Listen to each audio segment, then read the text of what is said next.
franchise a chance for the first time to advance to the World Series.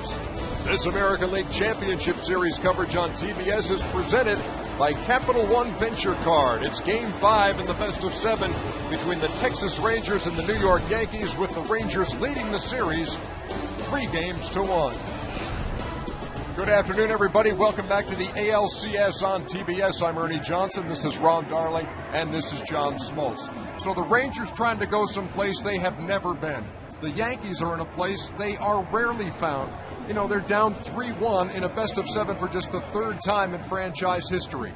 They've got their ace, CC Sabathia, John, going to the mound, facing elimination. You've been in his shoes. I have been there, and no team, when they get to this point, prepares to end their season on a loss. So if you're CC, you're going to go, I'm not losing. And then the best place to be is here at home. He's been almost unbeatable. You look at his record, 20-5, 2.95 ERA, and he's looking to make the adjustment to not only last longer in this game, but say, hey guys, we're going to Texas, and we're going to play, and I'm the guy on the mound that's going to hand it off to Mariano Rivera. The Texas Rangers, meantime, lead this series 3-1, and they're also 5-0 on the road and playing with great confidence, Ron, in every aspect of the game. Well, they've been outstanding. If you're a baseball fan, you've got to be amazed how good they are. They did a great job defensively in last night's game. In the fourth inning, a nice play by Elvis Andrus in the hole. He gets the force at third base. And in the first game, Michael Young olayed a ball from Alex Rodriguez. Not this time, as he makes the play in the sixth. But again, it was the power that reared its ugly head against the Yankees. Benji Molina now with 4 postseason home runs. He was outstanding. And going for them on the mound is C.J. Wilson. 15 wins this season and has been outstanding in his 2 postseason starts. It's the same pitching matchup that we saw in Game 1 of this series. Now it's Game 5. It's on TBS, and it comes your way next. Keep it here.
You might be worried about some issues with sun and shadows, but not today. Overcast day, 60 degrees, as we get ready for Game 5 between the Rangers and the Yankees. And we check in with Craig Sager.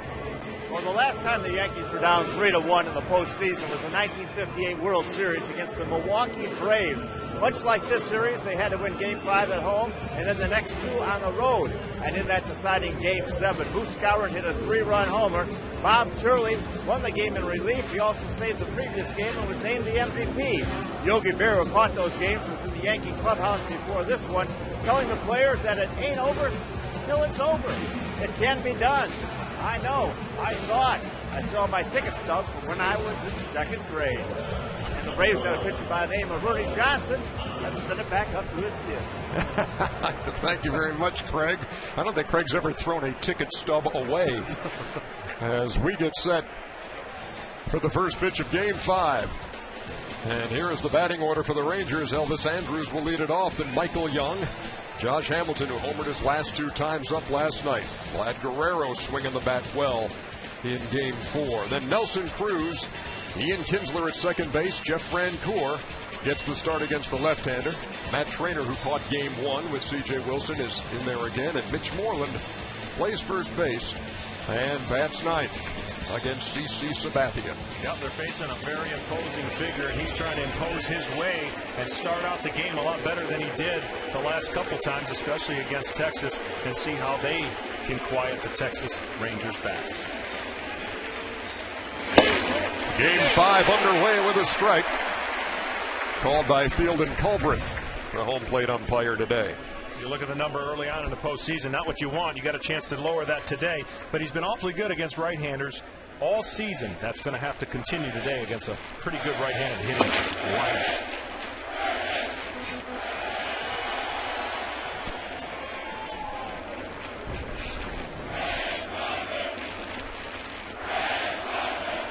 Andrus with 34 infield hits in the regular season.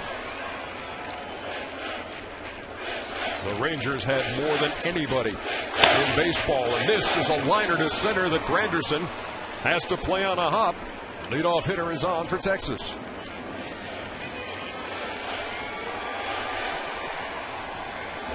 Well, first three fastballs by CC right down the middle, trying to come in over the middle of the plate, and Andrus has showed all postseason long, but especially against the Yankees, loves to play that ball up the middle to the gaps.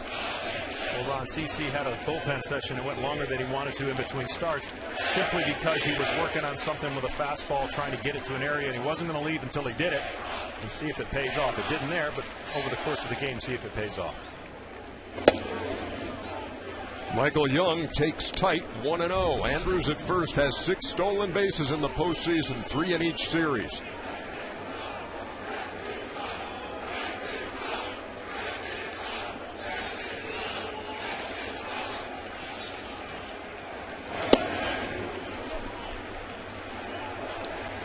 CC overthrown just a bit here early in this game.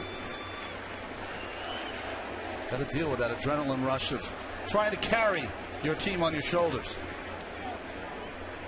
Young had 3 hits in the Minnesota series, has 7 in this one against the Yankees. 2 balls and a strike. Well, it takes a special ability when really things are you know, I hate to say backs against the wall, whatever cliche you want to fall under, to let that tension pull pitches over the middle of the plate, be able to stay back and execute as you would in the regular season. He's dominated at home. Try to treat this like another home start. Even the count at 94 miles an hour, 2-2. Andrus hasn't run yet. Sometimes the reluctance against left-handed pitching. Only 4 for 10 this season.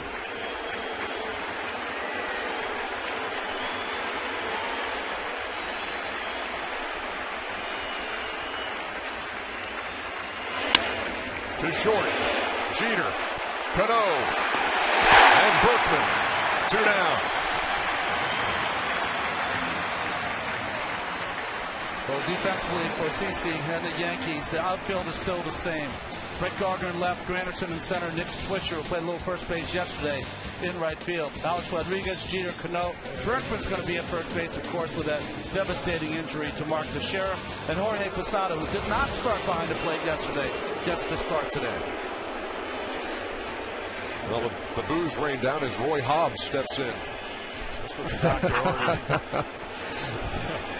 Josh Hamilton homered in his last 2 trips in Game 4.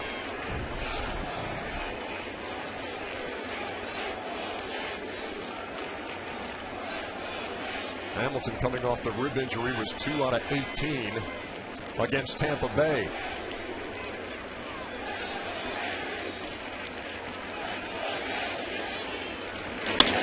And he lines a single to right.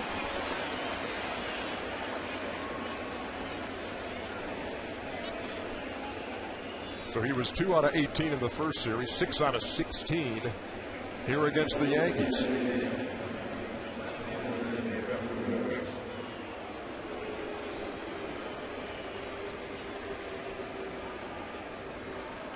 We talked about it last night, Ernie. At some point, this arena, this home field advantage crowd is going to have to get into it. I know it's relative to their team's success, but very quiet, subdued, trying to figure out the flavor of the game early on.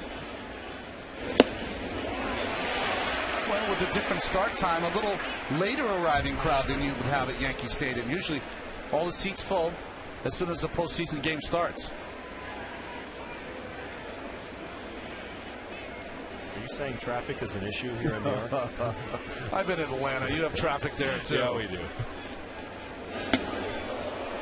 Up and in to the Rangers DH, who went 4 for 5 last night.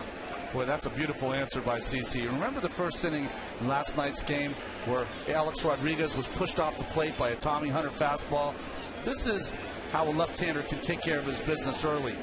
Show, not intimidate the Rangers. You cannot do that. But let them know you're all business today.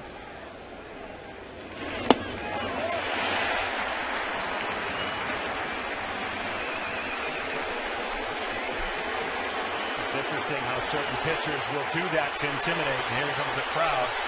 Cliff Lee does it in a much different way.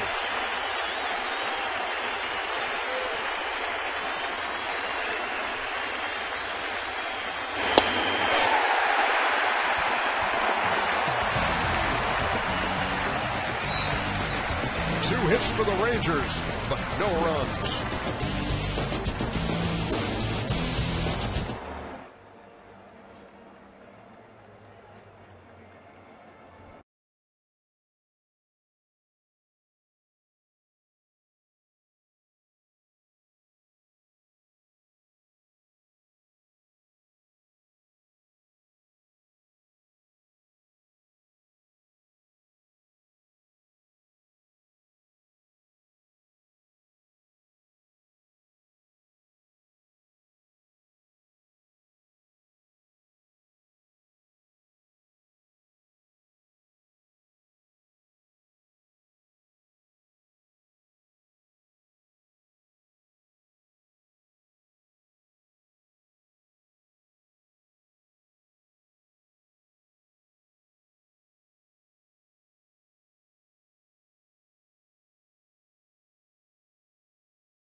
rearrange his batting order a bit. Derek Jeter's still in the #1 spot, followed by Nick Swisher, but Robinson Cano moves from 5 to the 3 hole, batting there for the first time this season. Alex Rodriguez cleanup. The DH Marcus Timms hits 5th, and then Lance Berkman at 1st. Jorge Posada hits 7th, and that speedy bottom of the order against the left-hander Curtis Granderson and Brett Gardner as they face C.J. Wilson. Yeah, C.J. Wilson had a nice game, the game 1 start, but one thing, if I'm him, I want to do a little bit better, Ron, is control the left-handers in this lineup. He's awfully devastating coming into this postseason against left-handers, but the left-handers get some big hits off. Well, he hadn't given up a home run since 2008 to a left-handed batter until Robinson Cano in that first ball game. He pitched game 2 of the ALDS at Tampa Bay and went 6 1/3, getting the win, 6-0. Went 7+ in game 1 of this series with no decision. Derek Jeter takes low, 1-0. Yankees come into this game hitting 198 in the series. Texas 307.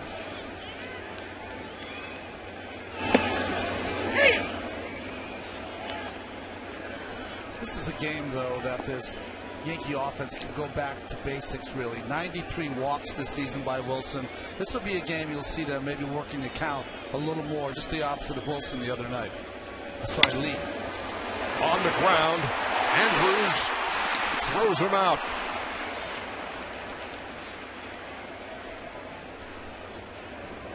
We were talking about that young shortstop with Ron Washington earlier today before the game. Well, he talked about the maturation of his play in the field. Said he's a smart kid. He knows where to play the hitters. There's no panic. Most young shortstops will panic and throw that ball away. Nice play by Elvis. Now here's Nick Swisher, who against the Rangers this season is 4 for 44 with 18 strikeouts. And in this series, 0-67, 1 for 15.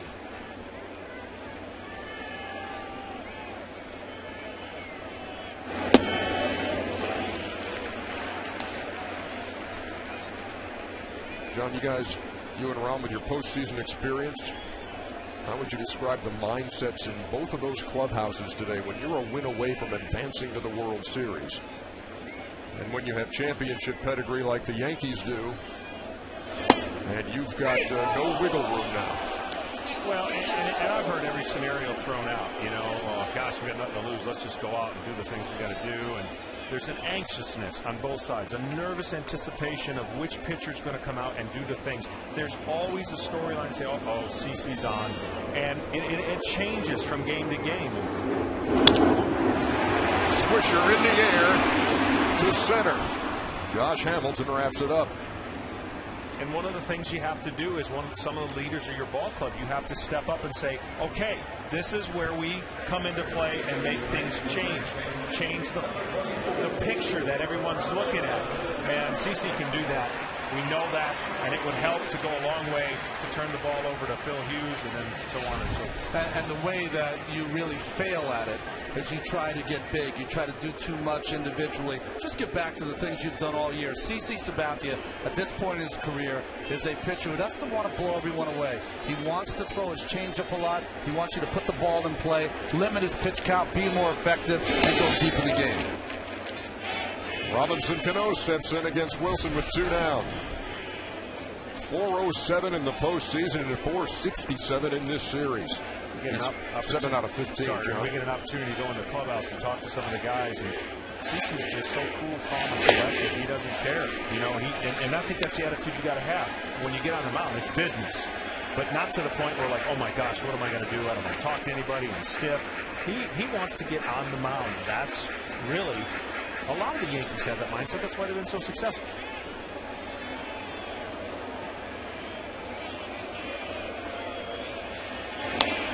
It's funny how sports mean different things to different people.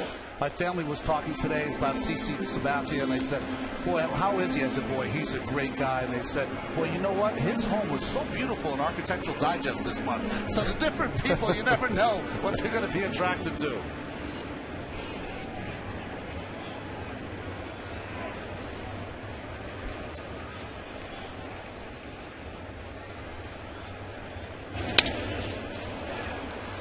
Behind third, and a long run as that ball drops just foul. Well, his homer 3 times in this series. Yeah, we mentioned it before. The first one since 2008 against Chu of Cleveland. And this one is a classic wrap it around the foul pole.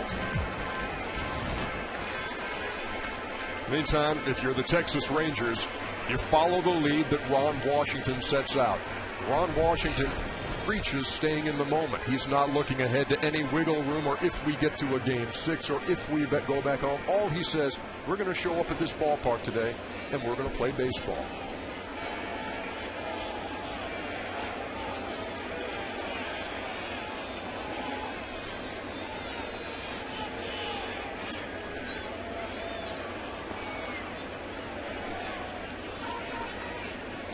The 2-2 from Wilson. To Kinsler at second. A 1-2-3 first for C.J. Wilson.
Under 6 runs a game in the 2010 postseason. That is Clint Hurdle, their hitting instructor.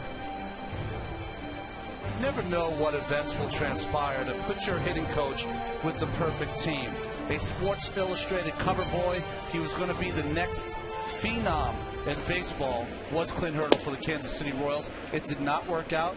On his team, Josh Hamilton and Jeff Francoeur, 2 cover boys of Sports Illustrated who were supposed to be the next natural. Hamilton on his way, Francoeur trying to find his way. The bat shattered as Nelson Cruz flies to center.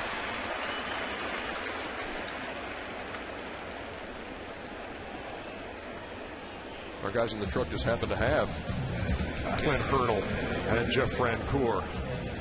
I remember when I saw Clint Hurdle's cover, I said, look at this guy. He's got it all. He's a handsome guy. He's going to be the next great left-handed hitter. And then I ended up playing a few years later in AAA. Meantime, John, you were on the Atlanta team when Jeff Francoeur came up. Yeah, a little unfair what they did to him. I mean, it's what you have a great breakout season and then everyone expects it. And tough to live up to it, especially in your home city. Francoeur waiting on deck as Ian Kinsler steps in.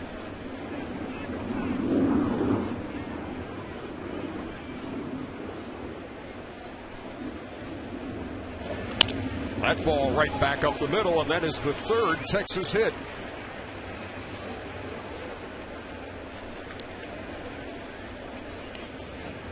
There's been a theme here early on CeCe's part of trying to get the ball in, and successfully on the ground ball double play he got it in, but on the hits they're not getting in, Ron. They're coming back over the middle of the plate, and he knows already. You know a game plan from a starting pitcher. 6 hitters in, hey, he's going to try and get us out in, and if he does, he has success right there. The problem when you go in and you're up, and especially you don't get it all the way in, even if they break their bat, they'll hit it into the outfield. Here's Francoeur. 2 out of 14 in his career against Sabathia. He did miss a couple of sliders in game 1. He said he was a little too excited, pulled the trigger a little too early. Let's see if he can stay back in game 5.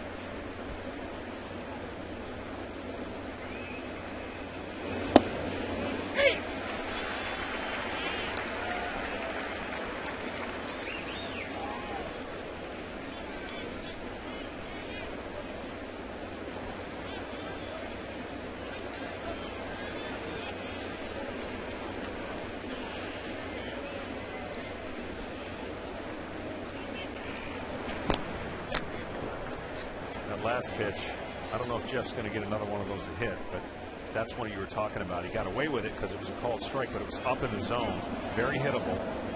Jeff might have been looking for something else. Fastball in when he took it.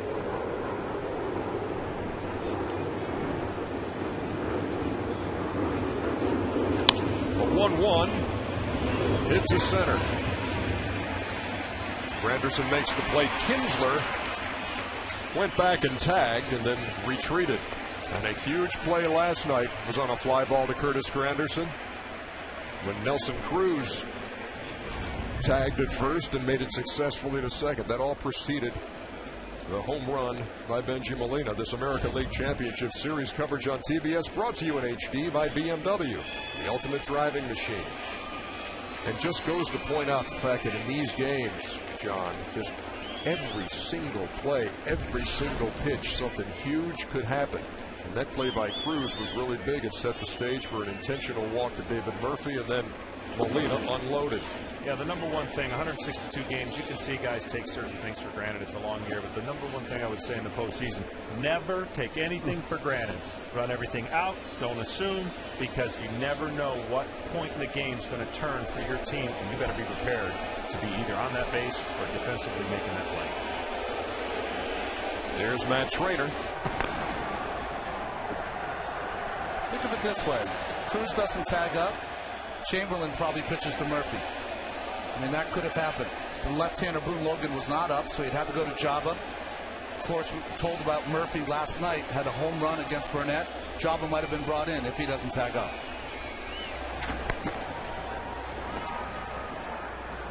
The anatomy of an inning and what managers can do. This good hustle by Cruz. And, you know, Granderson did everything he could. He got behind the baseball, threw a strike in there, little high, good speed by Cruz, but that set up the entire inning. As Ron Washington said, that's the way we play baseball. They pressed the issue, and it really paid off last night.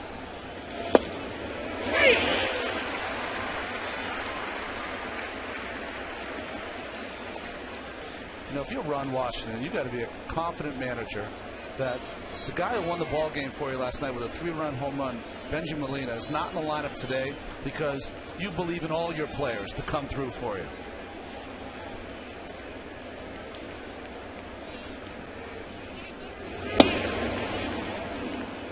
Two balls and a strike to Trainer.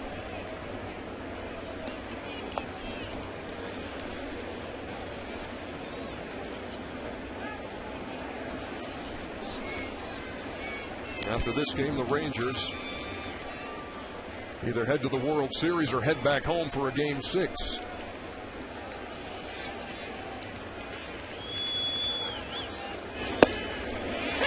And 2 strikes. And even though you have wiggle room here, John, you can't act that way. No, definitely. Never give the other team a reason. Don't give the defending champs a reason from either your cockiness or your ability to think that the game's too easy. And that's what Ron Washington will not let his team do. He said, we will play the game. We will aggressively go after the things we need to and let the game come to us.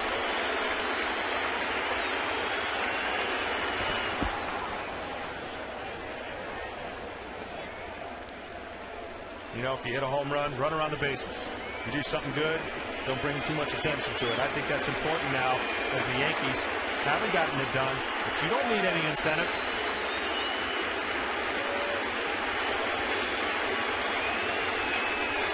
Kinsler on the move and steals it without a throw.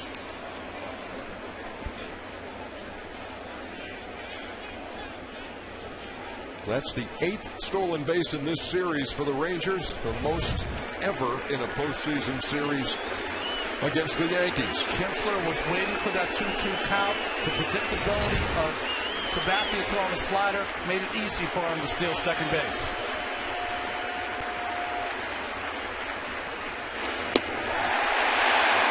The Rangers strand him there. Second strikeout for Sabathia.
MLB.com/TBS Hot Corner to sign up and watch live video companion coverage of this game and every ALCS game.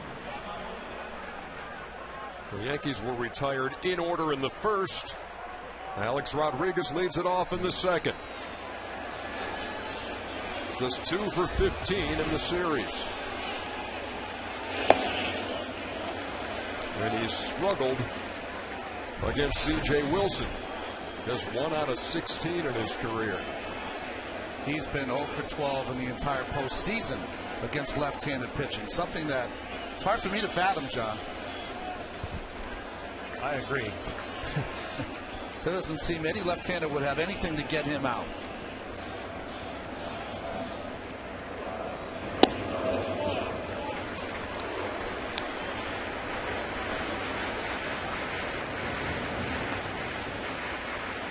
Why is that? He just looks like he's locked in for that ball, middle of the plate in. Anything away, he can handle the right field because of the short porch. But they've moved his feet enough, thrown it under his chin enough to keep him off some of those fat pitches. The 2 RBIs he does have in this series were huge. They came in that Game 1 rally in the 8th inning when he hit a bullet past Michael Young.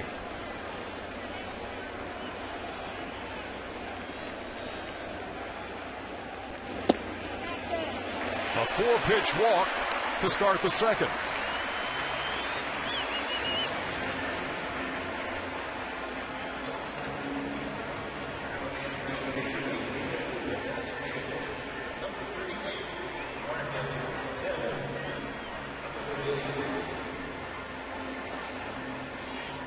Well, here's the DH, Marcus Timms.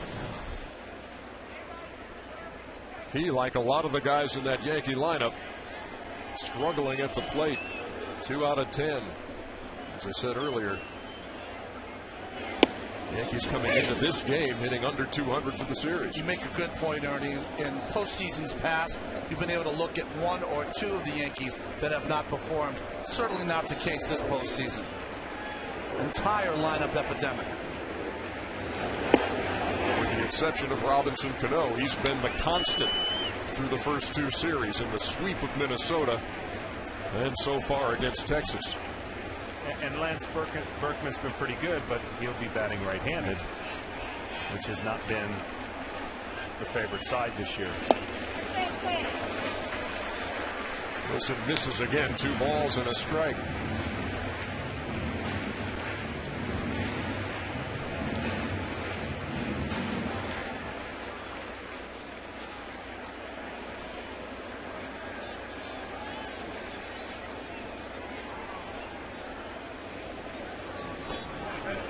Courtesy throw over there to Alex Rodriguez, who will occasionally steal a big base in a big situation, but very rarely do you see him go in this situation unless Joe Girardi is starting to spin the dials and thinking about a hit and run here and there. With Timms, though, usually wouldn't want that. You want him to get a pitch to drive out of the ballpark.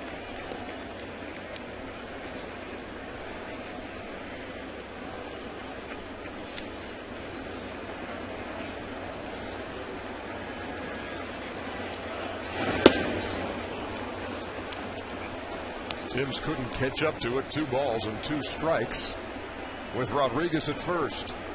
We are in the bottom of the second. In Game 5 of the American League Championship Series, Rangers lead it 3-1. There goes Rodriguez. Ball is popped up. And there is the first out. You saw what you always see in a situation like that with a runner going. You see some deking going on in the infield. Elvis Andrus acting like he was fielding a ground ball, trying to get Rodriguez to commit. The little cat and mouse play that you get from the infielders. But that tells you something if you're C.J. Wilson, that A-Rod starting on the pitch. That tells you that the Yankees, without the benefit, they're having trouble getting 2 and 3 hits in a row. Not able to do that. Here's Berkman. John, one of the things you like to say about postseason baseball, and well, I guess it applies every time you take them out, you want to stay away from those crooked numbers on the board. The Yankees in this series only one multi-run inning. Everything else is just the single digit. And that's hard to believe coming into this. We saw this lineup over the course of the season just make people pay when runners got on base. They've had opportunities. This has not been a series that's indicative of the score ending up the way it did. It's a series that has been a missed opportunity. New York Yankees big hit at any point during the game. Yankees with 11 runs on 26 hits in the series. Texas 30 runs on 43 hits. And the Ranger road numbers are just off the charts. And this again, a team, the only one in the American League playoff field that was under 500 on the road. They're 5-0 in the postseason. 34 to 5 they've outscored opponents, and their team ERA 1 in those 5 road games. A lot of it due to that guy, Cliff Lee. Berkman draws the 1-out walk, and they're at first and second. And Mike Maddox has an appointment with C.J. Wilson. Yeah, this is uncharacteristic, not from the standpoint of being able to walk people. He's done that in the past. But to a guy that's struggling at the plate right-handed, he didn't give anything close to put in play. And Mike Maddox is basically going out, let's reset the situation here. Get back to your fastball, aggressive in the zone. We've got a potential double play guy. Let's get a double play. They say that C.J. Wilson, since Cliff Lee came over, his best games are when he almost imitates Cliff Lee. He's got good stuff, but he throws it in the strike zone. Cliff Lee has always said good things can happen for him. That's how good his stuff is. Problem occasionally, you lose direction and you resort to some of the bad habits, and that's walking people, putting them on base. One thing Mike Maddox does that I've never seen any other pitching coach do is he actually makes contact with the infielder that he, if the pitcher gets the ball, is going to be the double play guy. It's interesting. Pointed at Andrews so the pitcher knows who he's got if the ball's hit back to him. The Rangers had a runner in scoring position in the top half of this inning. Could not advance him. The Yankees have Alex Rodriguez at second and Lance Berkman at first for Jorge Posada. Wilson walked 93 hitters in the regular season, the most in the American League.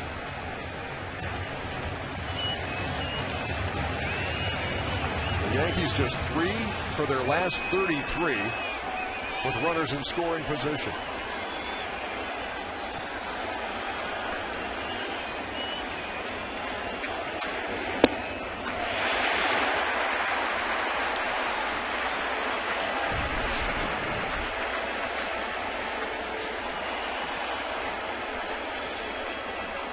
And that number after the 3 for 6 start for this series. Interesting decision here for Posada. 6 in a row has been missed. You get this crowd electric if he finds a gap somewhere on this pitch. He's got to square up. The only pitch he's got to hit is a fastball down the middle. If it's not, see if CJ can continue to work himself into trouble. Posada has not knocked in a run in this series. Here is an opportunity. Into left field. Rodriguez around third. He'll be waved. The throw to the plate. He is safe. And the Yankees lead it 1-0.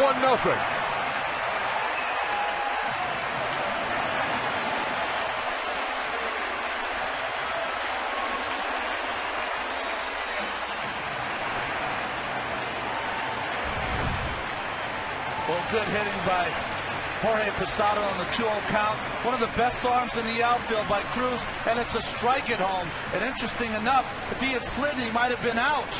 And he's being told to slid, but instead he ran through that sign, straight through the bag, and just peeked the tag of Trainer. Looked like he got him right on the thigh as he touched home plate. Bang, bang, play at home. The leadoff walk issued by Wilson, jumps up and bites it.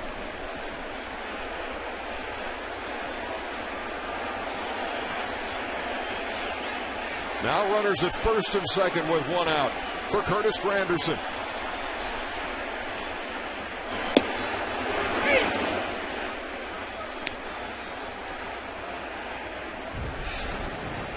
We talked about the left-handed hitters. They were 4 for 7 in game 1.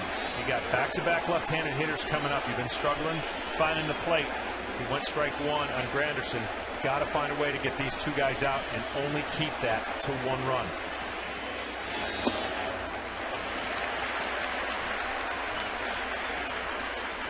You know, Ron, sometimes even in the midst of a season, there's games where your fastball is not as electric. It looks like early on that the fastball is not getting there like it did in game 1. It's just kind of floating out of the zone. His slider curveball is going to be okay, but his fastball effectiveness needs to get a little better. That ball is toward right center, and it'll fall for a hit. Francoeur fields. The throw will come to third as the run scores, and the ball gets away from Michael Young. The throw to the plate high, and Posada scores. It is 3-0 New York.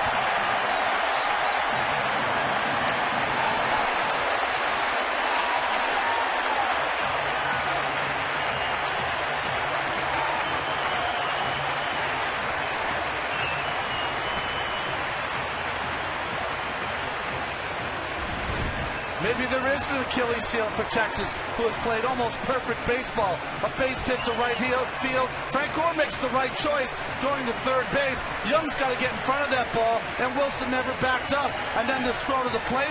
A lot of pitchers can throw 60 feet, 6 inches. Sometimes they can't throw 25 feet. I'll tell you who was an unsung hero on that play for Texas. The first baseman backed up that throw. He came all the way over. Otherwise, Granderson could have gone to third, maybe even with his speed scored. But I thought Francoeur had either option to throw, but he went to third, and it created some chaos. Boy, C.J. Wilson had Jorge Posada out by 10 feet if he makes a good throw. But he airmailed it over the head of Trainer. And to your point, John, Mitch Moreland there to back it up. To keep Granderson at second. Here's Brett Gardner.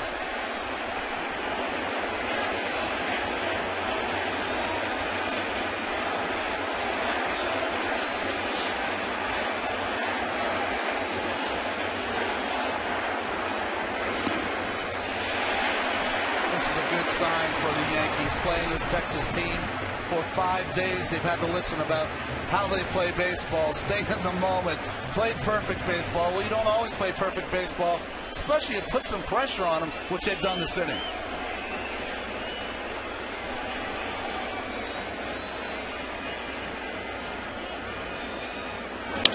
Gardner ropes it foul.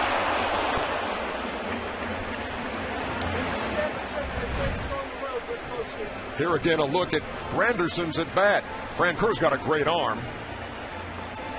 What Young has to realize, though, that ball's too far off the base. He's got to get in front and block it. And right there, you can see the way he threw it home. A lot of pitchers, like I've said, they can throw it 60 feet, 6 inches. When it comes to an athletic throw, they cannot always make it, and it cost the Rangers a run. And like you said, watch Moreland coming from behind with the hustle to save another run. Well, the reason C.J. Wilson was in the position he is as a pitcher, you're trying to guess where the throw is going to be made. He's in between, and like I said, he could have gone home, so he was trying to guess, and he got caught in between. That's why he wasn't backing up third.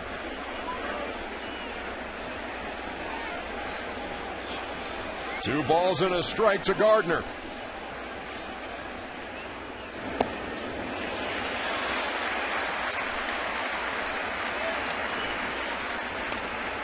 Fundamentals, John, you know them as well as I. If you're a pitcher in that situation, you go halfway between home and third base. You try to read the outfielder, and you bust your butt over there to try to be in the right position.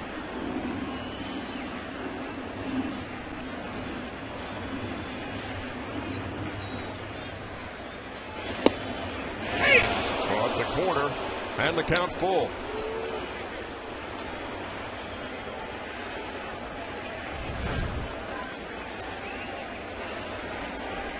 Benefit of a little bit of a tailing fastball, cut fastball.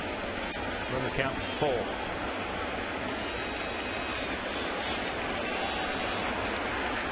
Yankees with their biggest lead of the series.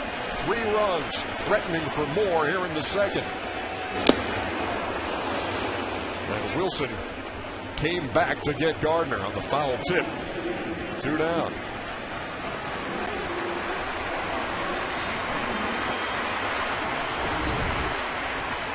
Might be the most important pitch for Wilson in this at bat. A little cutter away, John. Yeah, he needs to hit a little bit more often with his fastball, or it's going to be a very short outing.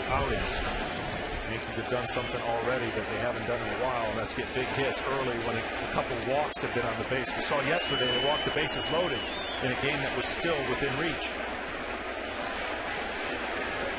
Their second multi-run inning of the series, as Jeter grounds to short, and Andrews retires him for the second time today. But the Yankees jump out on top. Jorge Posada with his first RBI of this series, and the Yankees score 3 times.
After Conan. Don't miss new episodes starting November 8th at midnight only on TBS. Top half of the third. Mitch Moreland, the number 9 hitter in Ron Washington's order, leads it off against CC Sabathia. You've watched the telecast, you've heard us talk about shutdown innings. CC has a 2.57 ERA postseason career when his team has scored him runs.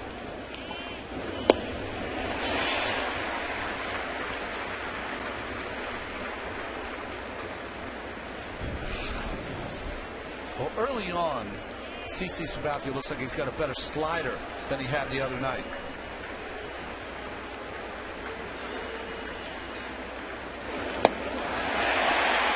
He makes quick work of Moreland.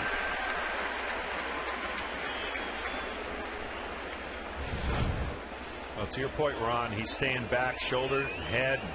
We call it the The direct arm has to be quiet so that you can follow through, and his slider has a lot more break and tilt to it, something he was working on as well in the bullpen.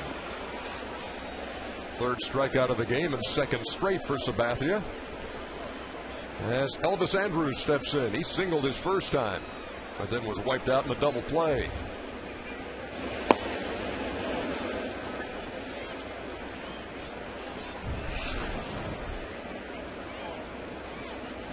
He's got 14 postseason hits now.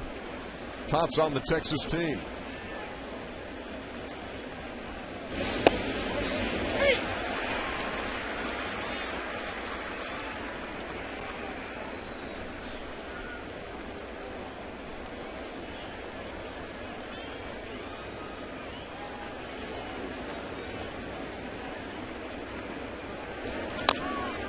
Tapped up toward third. Rodriguez is going to let it go foul, or will it stay fair? Right on the line. It's all he could do. With Andrew's speed, A-Rod knew he wasn't going to throw him out, took a chance, and that thing just ran out of gas.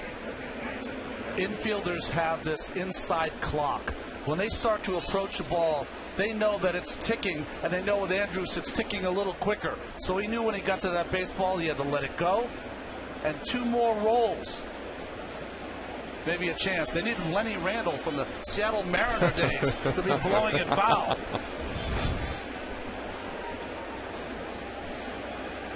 So Andrus on with 1 out. Here's Michael Young.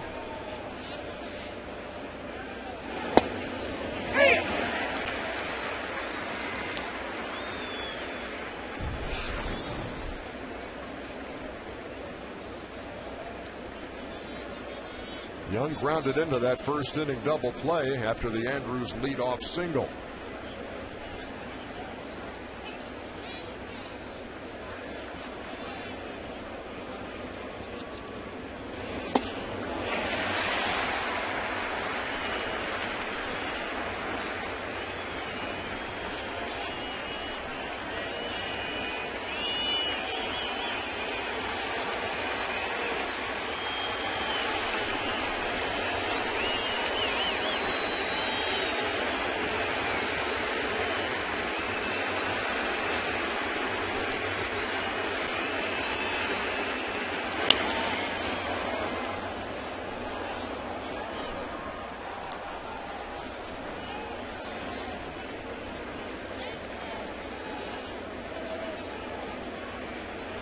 I know they like to throw that high fastball to Michael Young.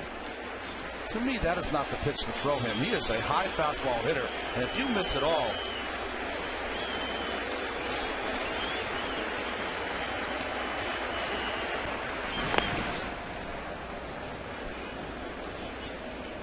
they pitched him in the first, and just seems like he's trying to open up a little bit to try and get to that inside fastball, pulling off the ball just a little bit, which could open up the outside part of the plate. Again, that sign, the wiggle of the thumb, throw over. Now you say to yourself, CC's a left-handed pitcher. How come he doesn't have Pettit's move? Well, only few can have the move of Andy Pettitte, but he doesn't need it as much because he's extremely quick to the plate. Has that slide step, and for a big man, his time to the plate is as good as anyone.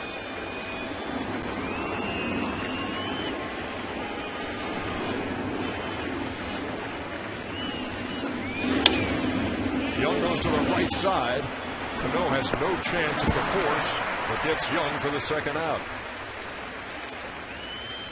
Part of that reason, Ron, is he doesn't really come to set with his feet close together. He's in an athletic position, and he's enabled him to, for a big guy, be able to pick up his leg quick and do a slide step. Most left-handers don't have to do that because they have deception, but he's pretty quick. He'd have the same position if he were a first baseman waiting to field the ground ball.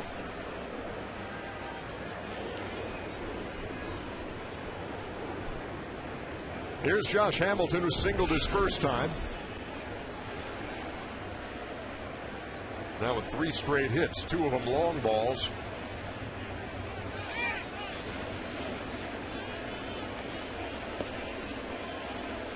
Came into this game hitting .333 for the series at 5 out of 15.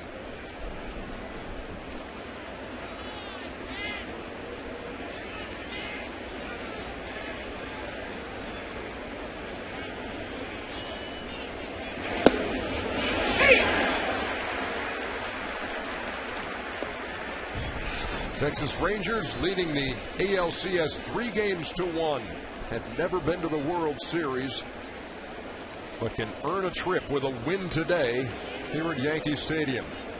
But the Yankees lead it 3-0 as we play in the top half of the third here on TBS.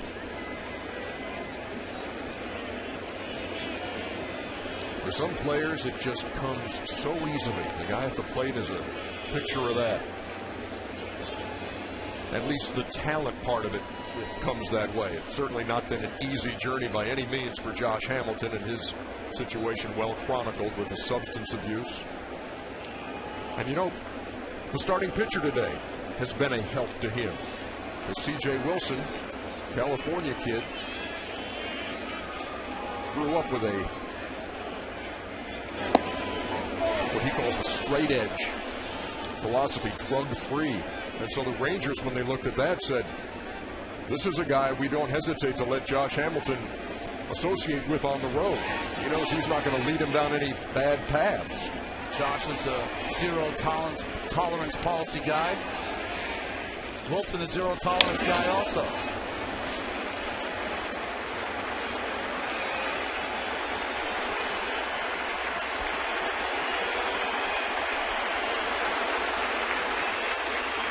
Ron Washington talked about Hamilton.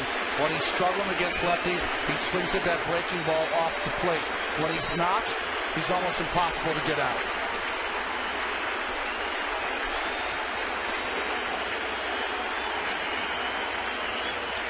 Andrews going to third and swipes it without a throw.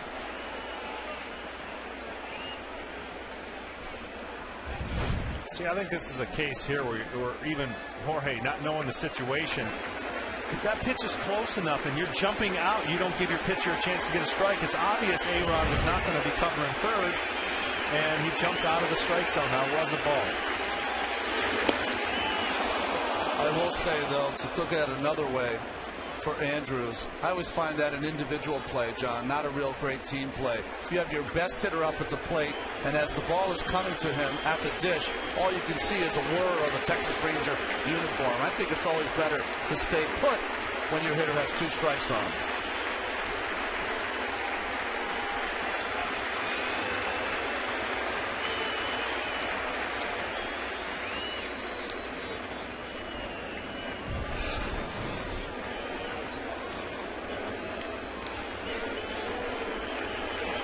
Look at that number for the Texas Rangers. The speed and power combination. That ball hit up the middle, but right to Derek Jeter. And it's 3-0 heading to the bottom of the third.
Venture Card. Thanks for spending your afternoon with us here on TBS as we watch Game 5 between the Rangers and the Yankees. New York with 3 runs in the second.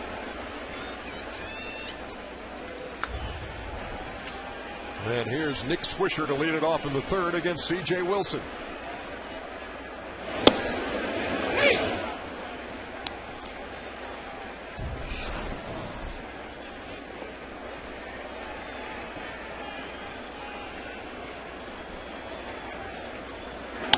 That ball is hit deep to left, along the line, and gone!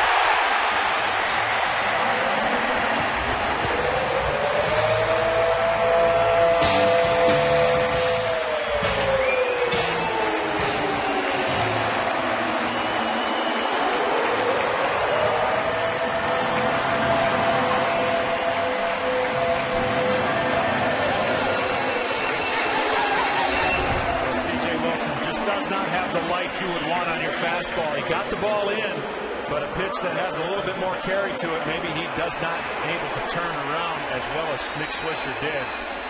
Sometimes you get into a game, you feel good about your one-game start, you start not trusting your fastball around as much as you would like. Well, I think you're right, John. You read it right from the beginning. He doesn't like his fastball, so he's not throwing it for strikes. And if you're going to pitch backwards, that means throwing breaking balls early in the count. You have to throw those for strikes, or you're in double trouble. That ball is scorched to right, back to the wall, back to back for the Yankees.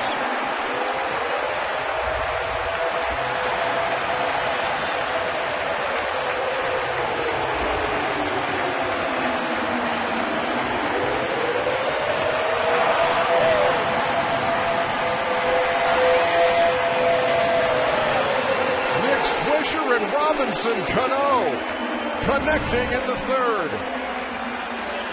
Well, Ernie, you said he never hit in the third slot. This might be his new home. A little slider there from Wilson over the middle of the plate, trying to get ahead of him. Does not work. Cano's 4th home run of this series.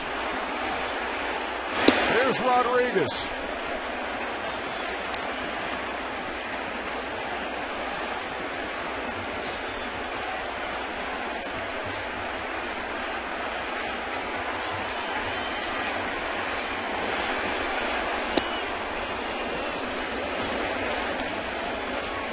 Rodriguez walked in the second and scored the first New York run. It's a 5-0 game here in the third.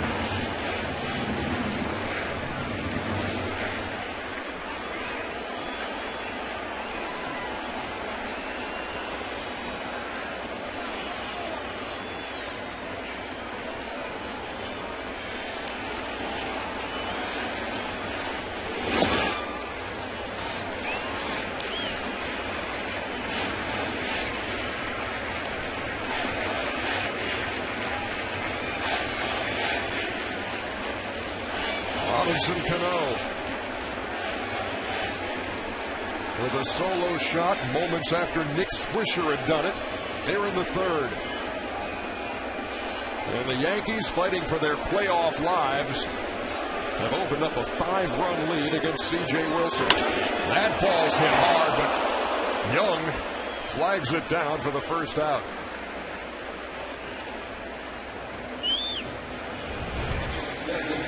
Well, there's breaking balls and there's rollers, and right now Wilson's breaking balls rolling up there.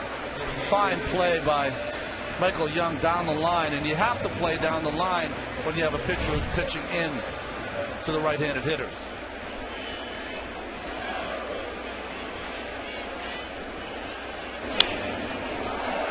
Marcus Timms fouls the first pitch right back toward us. 0-1. Came out here early, Ernie, and did a little study in the overhang. It's almost impossible for us to get a ball in this booth. That's why you're not seeing me move or flinch. So you did the geometry of okay, very good. Yeah, I like math when I was growing up. Vectors and Pythagorean theorems and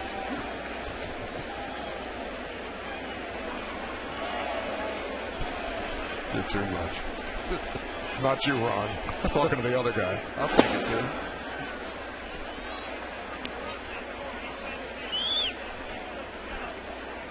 So you are not liking the possibility. Not going to get it. Well, if it does come back here, there's a lot of things that could allow it to take a bad bounce, John. Yeah, well, I've been used to that, but I just don't see it happening. Behind first, tough play. And Ian Kinsler makes the catch in foul territory.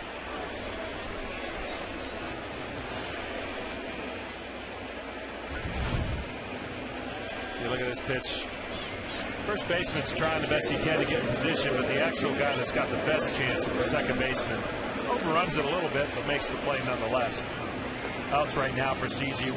Wilson are so important. I don't know how many innings he's going to give Ron Washington, but you can't let this game get any more out of the way than it is right now, 5-0. He's thrown 48 pitches. The ball strike breakdown, 25 strikes, 23 balls. And 2 have left the park here in the third.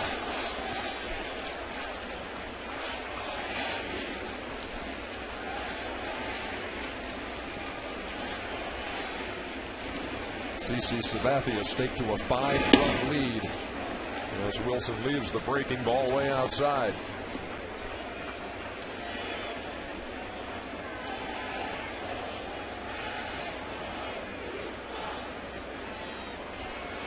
Nice pictures of CC Sabathia, John.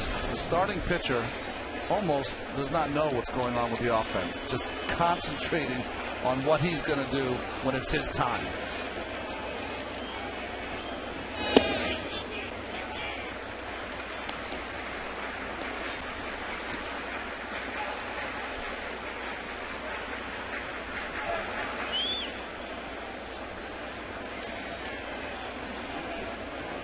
Wilson having some trouble with his spikes out there and wants something to get the gunk out of there.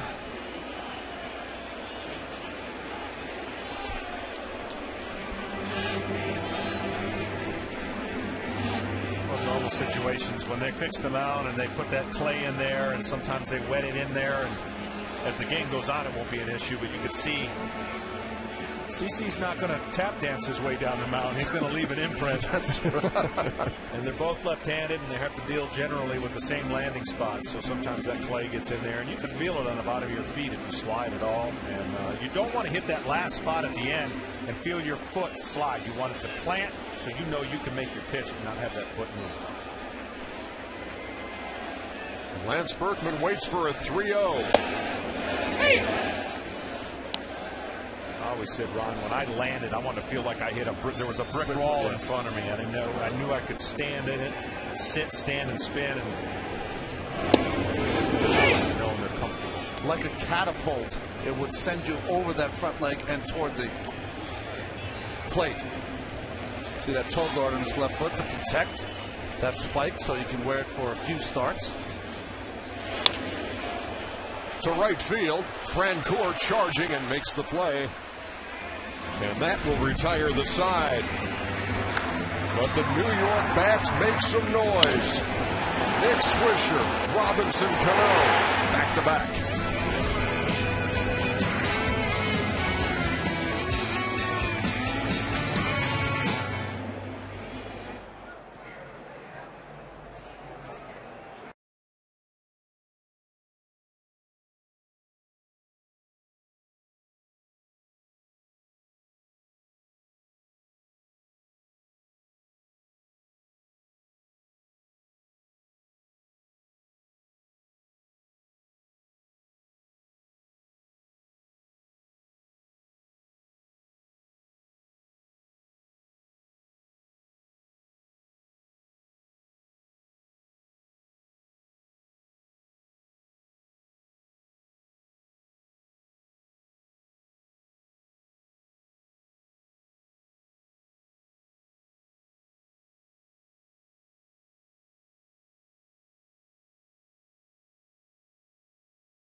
Yes.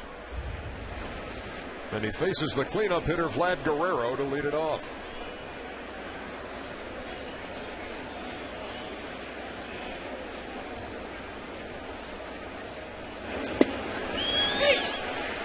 Well, when given those 5 runs, Ernie, not bad. 55-0. 5+1 run lead for CC Sabathia.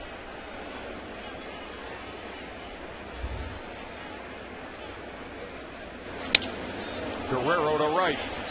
Swisher. 1 down. October is the postseason. November is Conan. Aerial coverage made possible by AT&T this afternoon, and Conan premieres November 8th right here on TBS.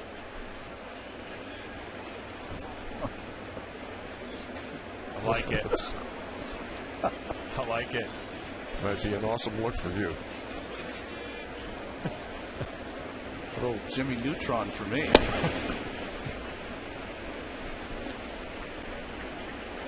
That was a lot of work back in the day trying to make sure my hair. Low maintenance today. That's way back in the day. The 1-0 from Sabathia to Nelson Cruz. Speaking of back in the day, Ron, you talked about spikes. You told me something. You wore a different set of spikes every game. 35 to 36 a year. Unbelievable. The company I was with used to make this leather that was so soft that I could wear a shoe on the day I wanted to pitch. Never no toe guard. As soon as it was done, well, after anyone cared, I would give it away to charity. In the beginning, I just would give them away. But yeah, every start a different pair of spikes. And you, John? A whole season with one pair. Really? Yeah. I rarely went through a shoe. You didn't have a shoe contract, huh?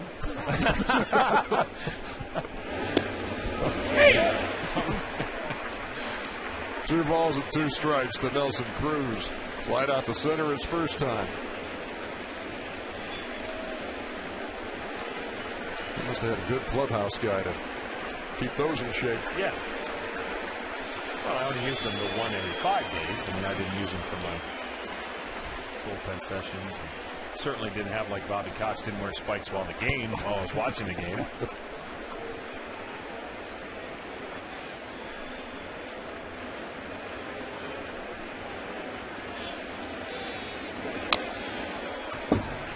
The count full to Nelson Cruz.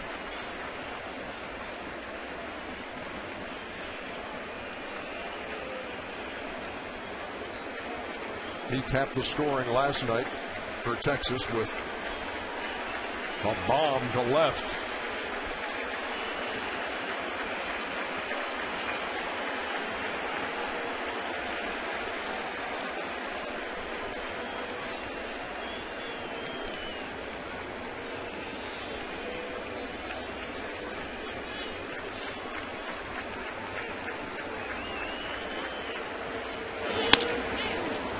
Toward the gap in right center field. Granderson over. Fields it on the track, and Cruz has a 1-out double.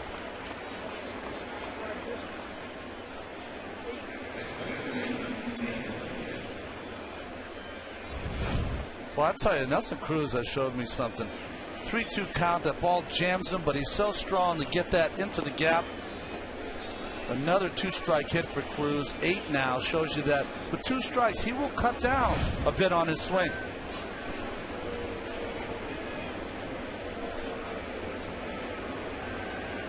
Here's Kinsler, who singled and stole a base his first time.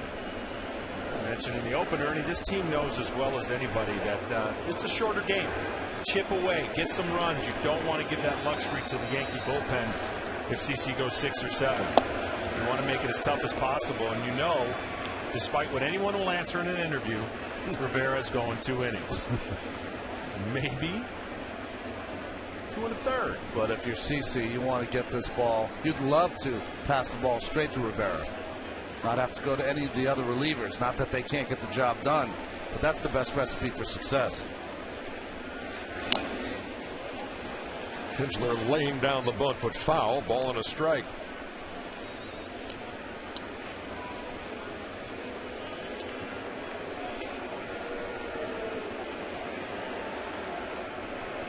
Kinsler with the element of surprise there, trying to get one up the third baseline. Not a bad play. Anytime you can get a bunt base hit, you need base runners right now, trailing by 5. Cruz leading from second, and Kinsler waiting on a 1-1. Just a little looper into foul territory, and Lance Berkman loses his footing. Have to make sure he's all right. Yeah. I thought he hit the back of his head.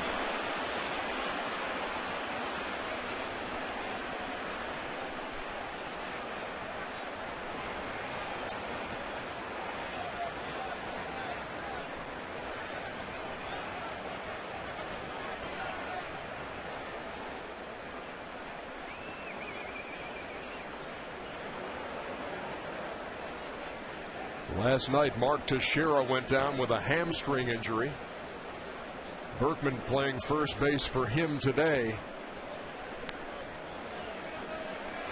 Well, at first look, it sure looked like he banged the back of his head pretty bad. He went from a grass surface to a slicker surface and just couldn't stop.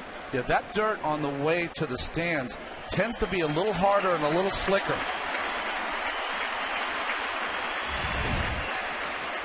Well, he was going flat out because he was trying to get to, he thought he was going to go in the stands, but didn't. And it looks like he might not have hit his head, right, but he snapped his neck. Watch his neck in this play. You're absolutely right, Ron. And boy, I'm telling you, that was like on skates. Both feet right out from under him. As soon as he hit that warning track. You see, some of the fielders in today's game do not use the metal spikes anymore. Looks like Lance has those rubber cleats. The 1-2 misses, and Berkman back out there at first.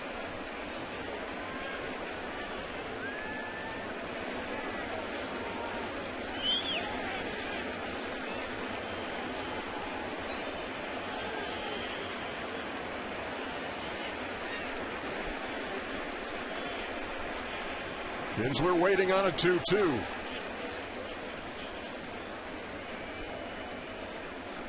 Well, Lance with Teixeira out barely gets the standing 8 count. Back at first. When Teixeira left the game last night, Nick Swisher played first.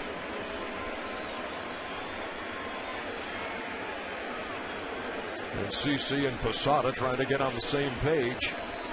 They're in the fourth.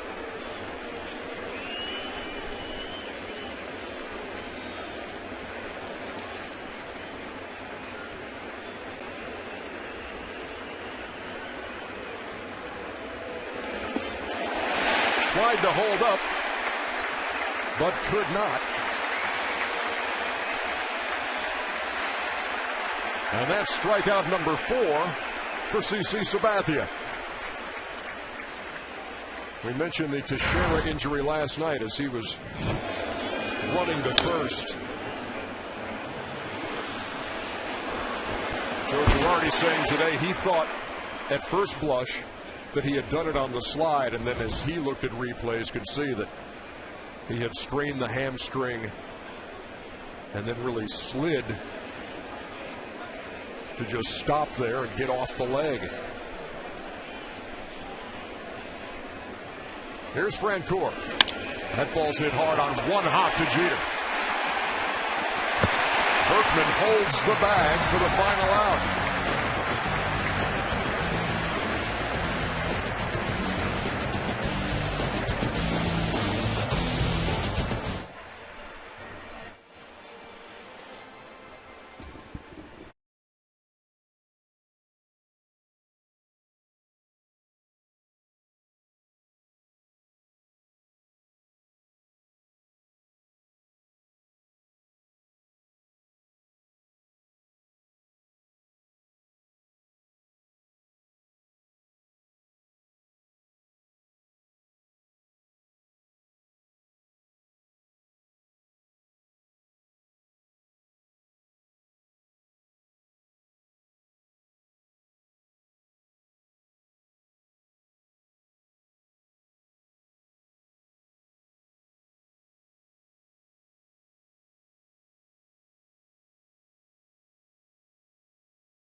medical staff for the Yankees. However, Joe Girardi, the manager, came over and talked to him, asked him if he was all right. He said, yeah, the problem was that I got the wind knocked out of me, and that during that last out, I was just hoping that Francoeur got out in a hurry because I couldn't breathe. I needed to sit down and rest. So fortunately, that came through, and he sat down, caught his breath. They were still talking to him, but apparently he will be all right. That, of course, happening in the top half of this inning. And Berkman was down for several moments before getting back to his feet and back to first base. Jorge Posada leads it off in the bottom of the fourth. Yankees leading 5-0. Posada has knocked in one of those runs, and it was his first RBI of the series.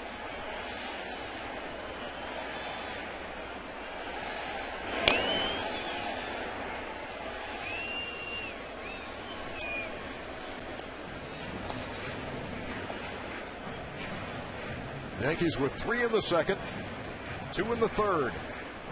Those runs in the third came on back-to-back home runs by Nick Swisher and Robinson Cano.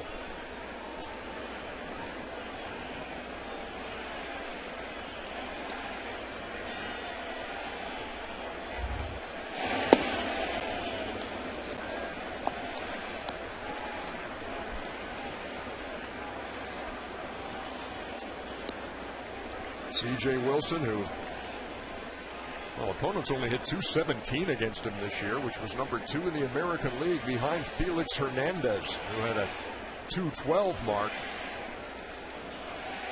But here in Game 5, the Yankees have knocked him around a little bit in the first 3. 5 runs on 4 hits.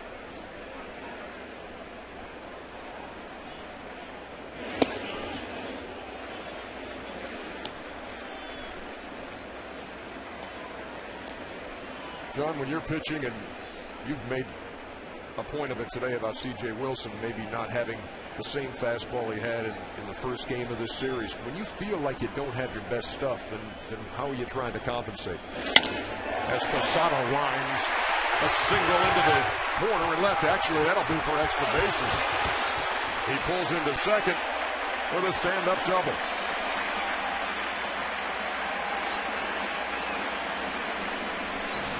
Well, the biggest thing you got to do is you got to change your body language and find a way to fake it. You've got plenty of time to get out there in between innings and do the things you have to do. You look at fastballs are not beating them, the Yankee hitters, at all. They're squaring it up, and you know that right about now you're not going to be out in the game much longer, and you need to change the mindset of your manager and pitching coach. And the only way to do that is to mix up your pitches and get outs. But the outs have been loud, and the hits have been loud, and he's not going to last much longer. Rangers went 24-9 in his 33 starts. He was 15-8 on the year. And after winning Game 2 of the ALDS and then getting a no decision in Game 1 of the ALCS, he's on the ropes here in the fourth at Yankee Stadium.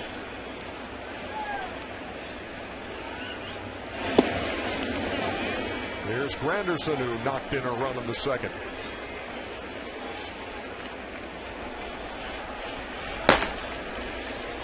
There is Michael Kirkman, added to the roster for this series. He was not on it against Tampa Bay as they wanted to load up the lefties out of the pen.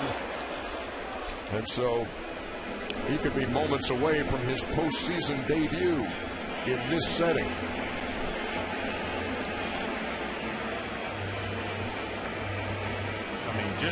Just the way they're pulling the ball foul, lefty off the lefty, just the way that they're seeing the ball is an indicator enough that things aren't right. And you go through these. I mean, you have games like this.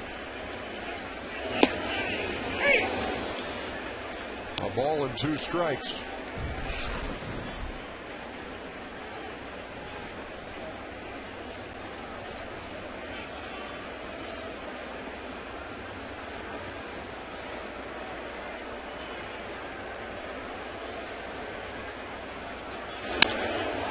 To center field. Josh Hamilton drifting back. Makes the play. as Posada tags and moves to third. Moments ago, between innings, we had a chance to talk to Ron Washington, the Texas Rangers manager, about the difference we're seeing today between C.J. Wilson Game 5 and Game 1. Command, you can't put these guys on the bag, because if you start putting them on the bag, they certainly know how to take it there. And, in that second inning there, you just couldn't throw strikes. And then in the next inning, he goes out and he can't throw the quality strikes. So, you settle down and keep us right here. We figure we can pick and peck and get back in this game. It's a long ways from over. We just need him to settle down and keep us there. Ron, you've had some good at-bats. You're getting some hits off of CC. What are your thoughts of your offense so far? Well, so far, we're putting them together, but every time we have an opportunity to scratch a run, you make a pitch and get out of it, and he's that good. So we just got to keep battling with him and keep getting him out there. The more we get him out there, the more opportunity we have, and maybe we'll get someone to come through. Thank you, Ron. Thank you.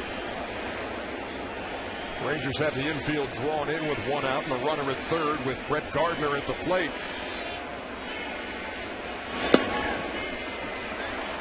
Gardner struck out his first time.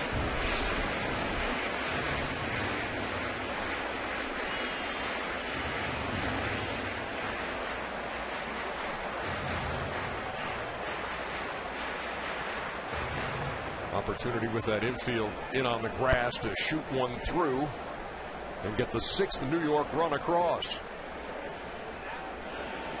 2-0 to a hitter that C.J. Wilson has called disruptive.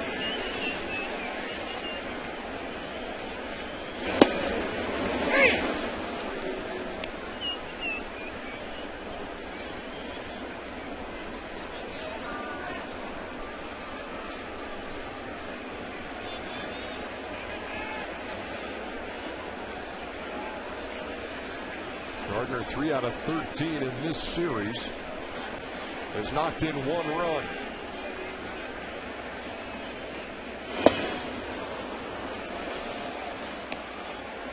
And it was his headfirst slide in that 8th inning, leading off against C.J. Wilson, that began to turn the tide of Game 1. The Yankees came from behind to take that opener, have dropped the next 3. And they haven't lost 4 straight to the same team since 2004. The ALCS against the Red Sox. That's regular season or postseason.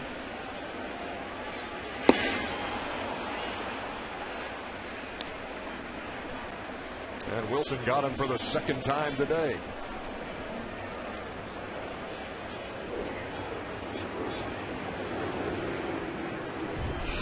Well, you heard Ron Washington, knowing full well the game's 5-0, saying no more. He has confidence that the bats in that Texas Ranger lineup can eventually get the job done.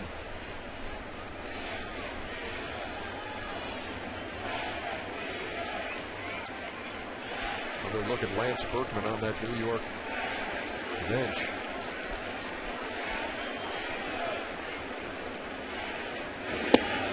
Saw him blowing on his fingers. What will happen a lot of times, you'll get an abrasion on your hand. The only way to stop it from bleeding and to get it ready for another at bat is they'll put that crazy glue on it, blow on it to dry it.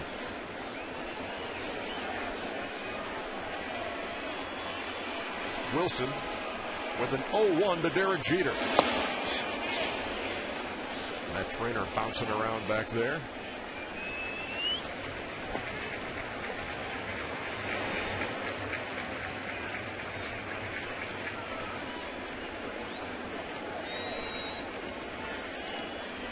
So Wilson now a strike away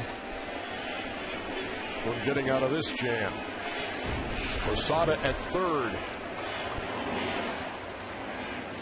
after a leadoff double here in the 4th.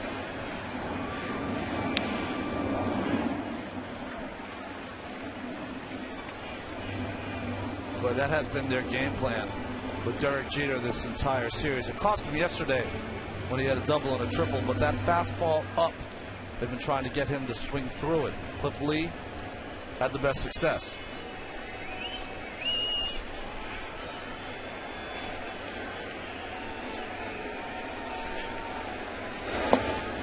tried to check. And the first base umpire, Brian Gorman, said he did check it. Ball and 2 strikes. The thing about Derek Jeter is he stays so inside the baseball that even when he's committed to a pitch, he can keep that bat back past the plate and doesn't have the head of the bat snap through the zone, which signals to a first base umpire, the right-handed hitter, that he went around.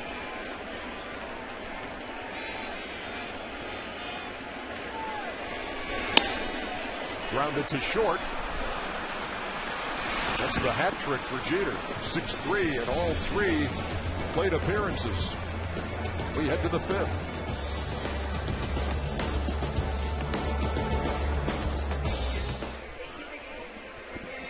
I got you.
Five have had base runners in every inning, but nothing to show for it. CC Sabathia works with a 5-0 lead here in the 5th.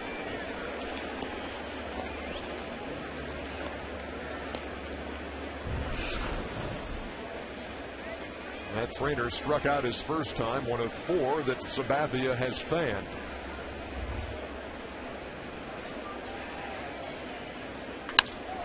That ball's hit high and deep to left. Gardner back to the wall and watches it sail out. And the Texas Rangers are on the board.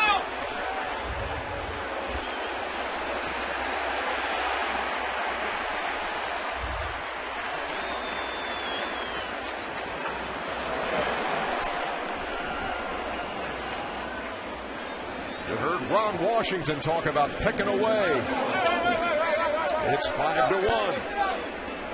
Pick and peck, he called it.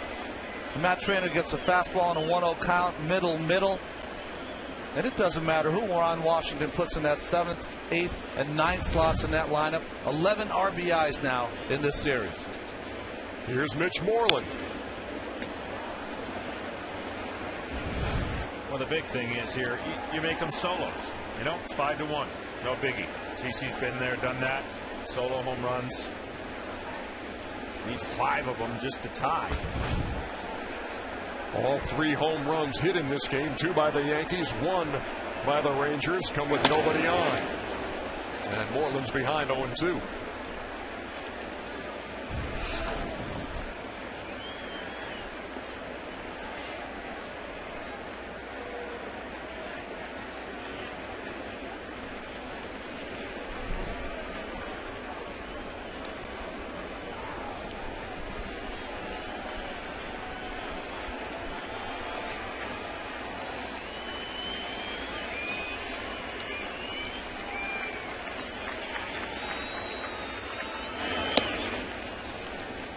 The rookie out of Mississippi State, Moreland, takes outside.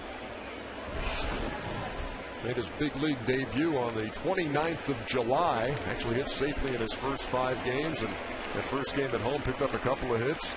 Got the old shaving cream and handshake from Nolan Ryan.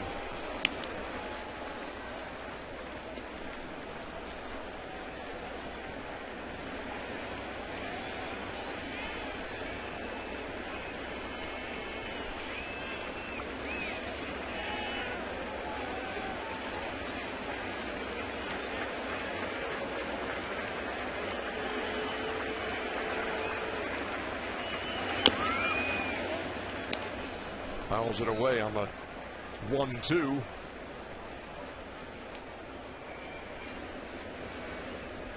So the Rangers here in the 5th have gotten on the board after New York grabbed a 5-0 lead with 3 in the 2nd and 2 in the 3rd. Leadoff homer by Matt Traynor. That ball's hit up the middle. And Moreland with 2 strikes. Singles to center.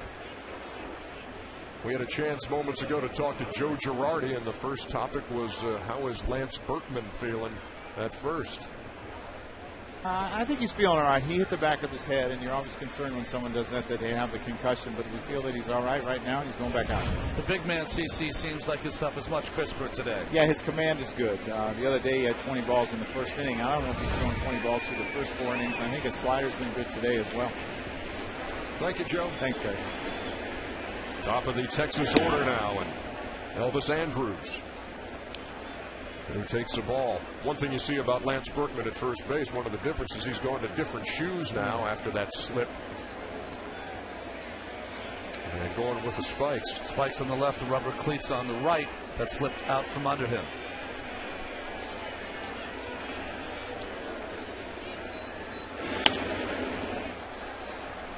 Count even to Andrus, who was 2 out of 2. Singled in the first and an infield hit in the 3rd. Stole a base and made his way to 3rd, but was stranded there. For the Rangers, man, it would be nice to add on 1, possibly 2 more and crawl back into this game.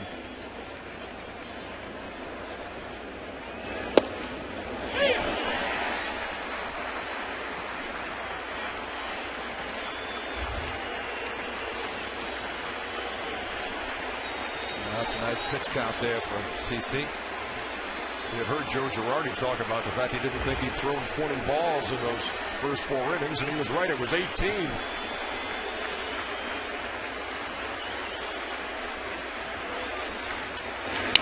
That ball's hit sharply but fouled on the left side. That angle of the breaking ball has changed now for CC in this inning. Very sharp with maybe a 10-4 break, but now a little flatter.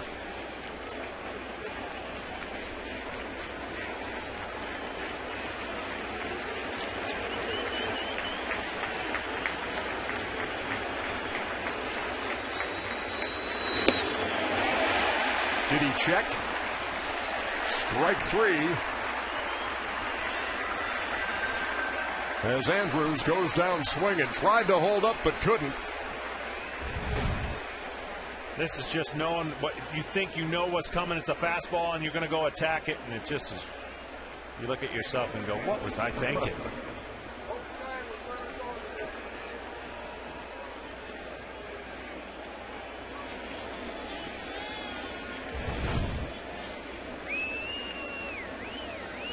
Rangers now 0 for 9 with runners on in this game 5. And here's Michael Young. CeCe's really done a nice job on Michael Young already. Doesn't seem like he's been able to get the barrel of the bat to the ball. He's missed on both sides of the plate. He's got him to ground ball a couple times. Michael would like to get on base before Hamilton here, create some trouble.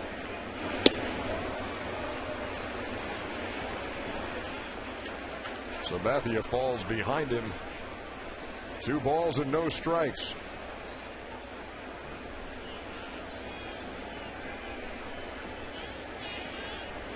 Sometimes you get in those circumstances with a catcher when it's 2-0, John. You can tell him the next couple of pitches. Say 2-0, we got a lead. I'm going to throw a fastball away and then cut her in. Or, just so there's no miscommunication in the next 2 pitches.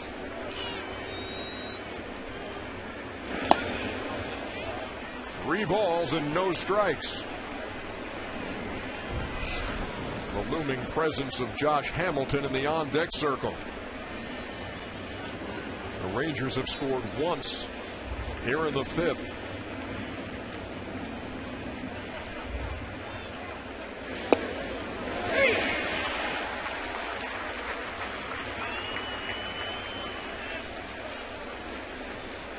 Whatever you got that ground ball in the first inning to get the double play. Great to go back to that pitch now.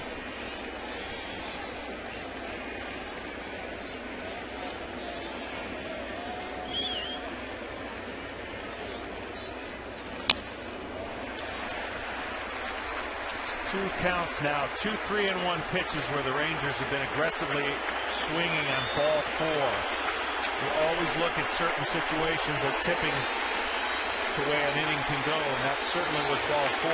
Now CeCe's worked it to 3 and 2.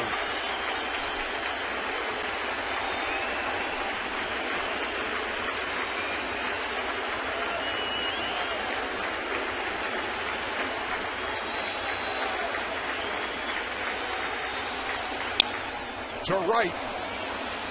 And Swisher has to play it on the hop. And they're at first and second.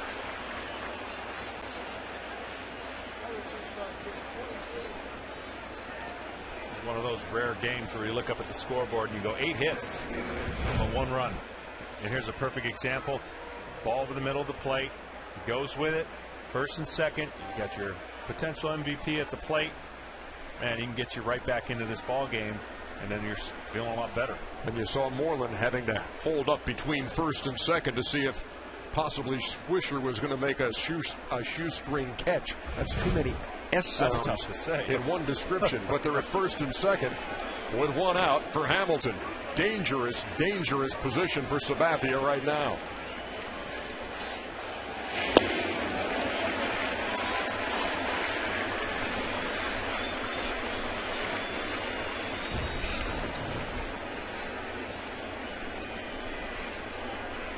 Great first pitch slider right there to get out in front 0-1. Problem is you need 2 more of those.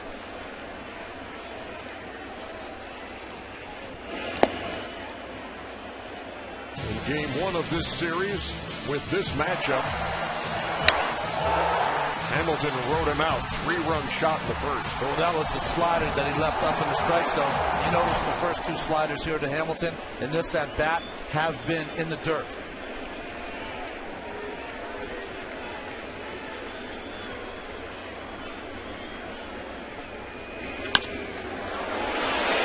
Four, 6, 3, huge.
As a player, which is more difficult in the postseason, being the favorite or the underdog? Ron, you want to weigh in first? Well, I've gone to the postseason, World Series in '86 as the favorite. It makes it very difficult because everyone's shooting for you, but you know you got a good team, and you hope you pull it off. But that '86 World Series, we were down 2-0 like it was 5 minutes ago. It's tougher being the favorite. You want to be the favorite, but it's tougher being the favorite. I like the underdog. Sometimes you see favorites saying we are the underdog. Yeah. Because it's so difficult being the favorite. And the underdog feels like they're the favorite because of the underdog. So I can see it all the way around. Excellent answer, you two. David Murphy in left field for the Rangers now. A lot of times you've seen David Murphy come in and you'd see Nelson Cruz move to right. But instead, Nelson Cruz is out of the game. Craig Sager is digging to find out the reason for that.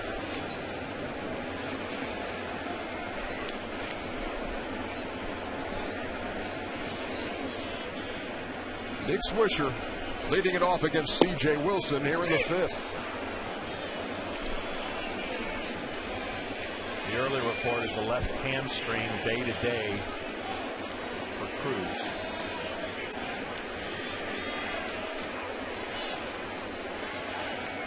Well, that certainly becomes a factor in this big picture of this best of seven as we play in Game 5.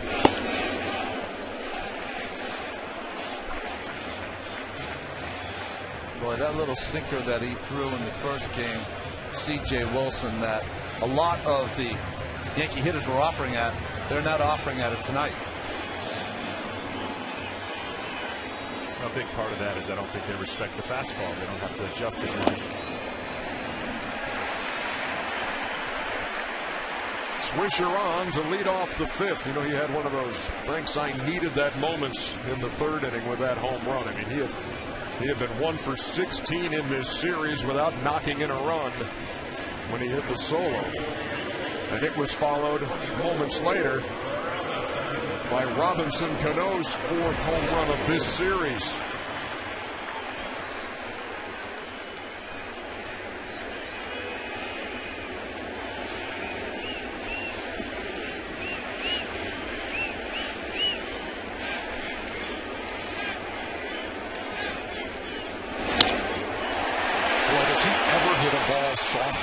Never. Hamilton wraps it up for the first out. Everything right on the barrel. Well, one thing you can't teach is how the ball comes off a player's bat. And the superstars, the ball comes off their bat different than someone else. Cano's in that superstar category. Alex Rodriguez steps in with 1 on and 1 out.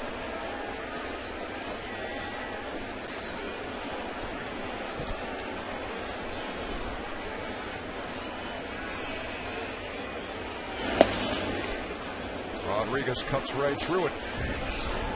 Dinner time in New York. Just after 6 o'clock in the East for Game 5 of the American League Championship Series. And the Yankees trying to stay alive, down 3-1, but leading 5-1 over the Rangers. As Alex Rodriguez hits it to the gap in left center field. And that is going to wind up in the bullpen for a ground rule double. Tough break for the Yankees, because Swisher would have scored easily.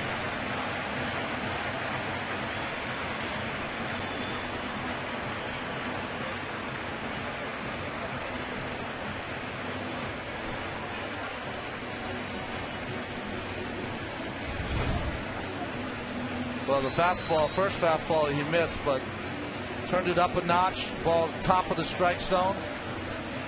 And this ball was a missile out to left center. Cost him a run, though, for the ground rule double. Mike Mannix again out to the mound to talk to C.J. Wilson. Well, you would think here they got to walk Marcus Thames to pitch to Berkman, who's batting right-handed today. And then you got to think he's stalling Taking some time.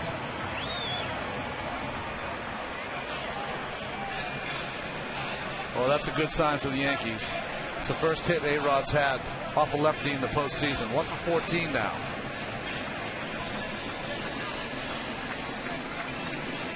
And overall, 3 for 17 in the series.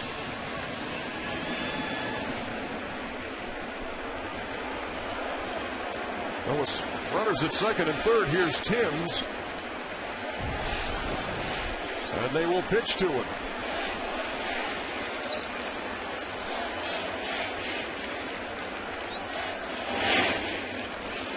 He's 0 for 2 with a pop-up to second. In fact, a couple of them, one in fair territory and one in foul territory.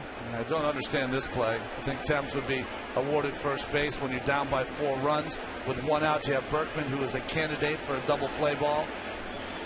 Well, this might be one of those intentional, unintentional walks where they just throw balls down in the dirt, see if they can get them to swing. But I'm with you, Ron. I mean, the percentages will play a lot better with the next guy. Problem is, if you're bouncing balls in there because you want them to swing over, you end up with a pass ball with a runner on third. And now they're gonna do it. They gave him two potential swings and misses at it, and now they're gonna walk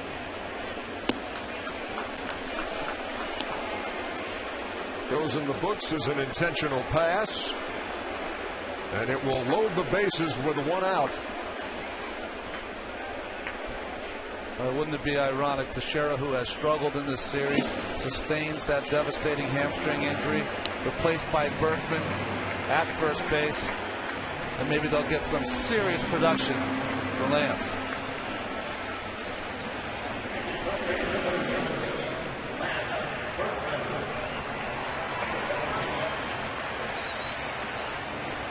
Berkman walked in the second, flied out to right in the third. Slipped and fell, trying to catch a pop-up in foul territory, and got the wind knocked out of him. And he's up there with the bases loaded in a 5-1 game.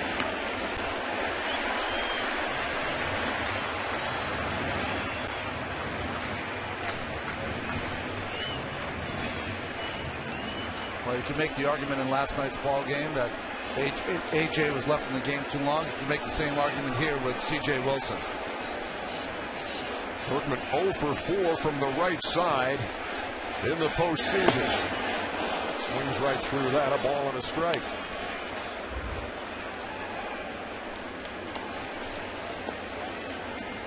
Here we are in the bottom half of the 5th inning.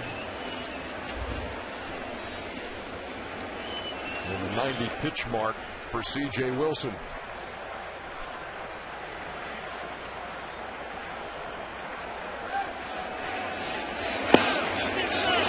Takes 2-1. Remember off the left-hander Holland in last night's game, Berkman ripped the ball to third base that Michael Young made an incredible play in the 6th inning.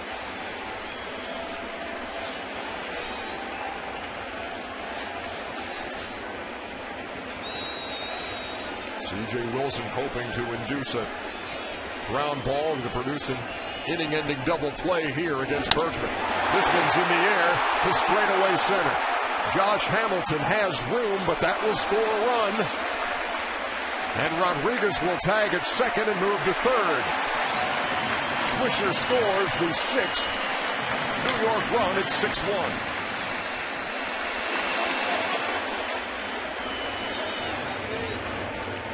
Well, when they talk about a professional at bat, a guy that knows what he's doing in certain situations, Berkman is that hitter, always has been. Great RBI guy, knows what the situation takes, doesn't try to take too much, wanting to just elevate that ball in that at-bat, was able to do it. In these kind of games, John, you know, just adding on a single run here and there puts you out of reach sometimes.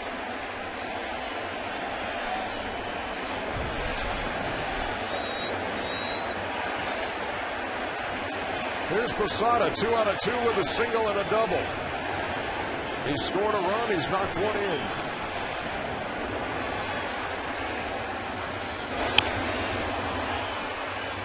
And this should be easy for Jeff Francoeur. And it is. But the Yankees respond to the Texas run with another of their own.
Nice little video postcard for you.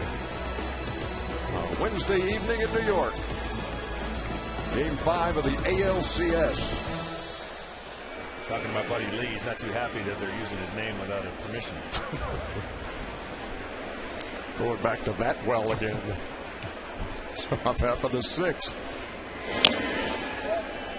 Was it Lee card holder? Yeah.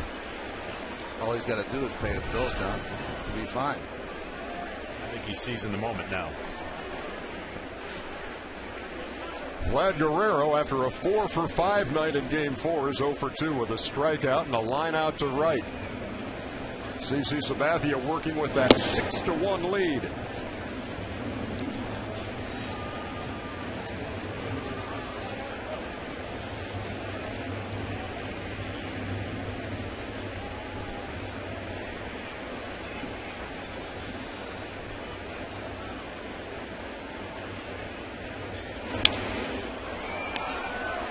CC may have one of the biggest gloves I've ever seen for a starting pitcher. Looks like a center fielder's.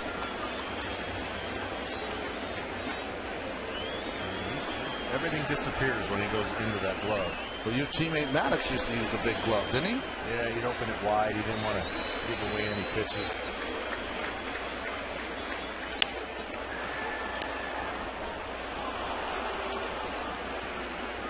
Must be light, though. You don't want it to be cumbersome in your delivery, and you just want it to be natural. And it's a big glove.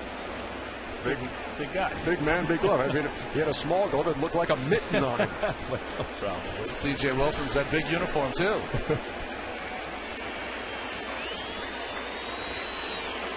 Here's the 1-2.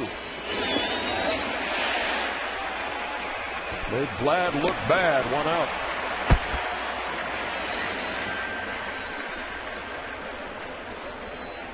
Today's pitching comparison is brought to you by Liberty Mutual. Game started with C.J. Wilson and CC Sabathia. And now CC through 5 1/3. They've gotten to him for 8 hits, but only 1 run. The difference is that he hasn't walked anyone. 4 walks for C.J. Wilson. And Guerrero was his 6th strikeout of the night.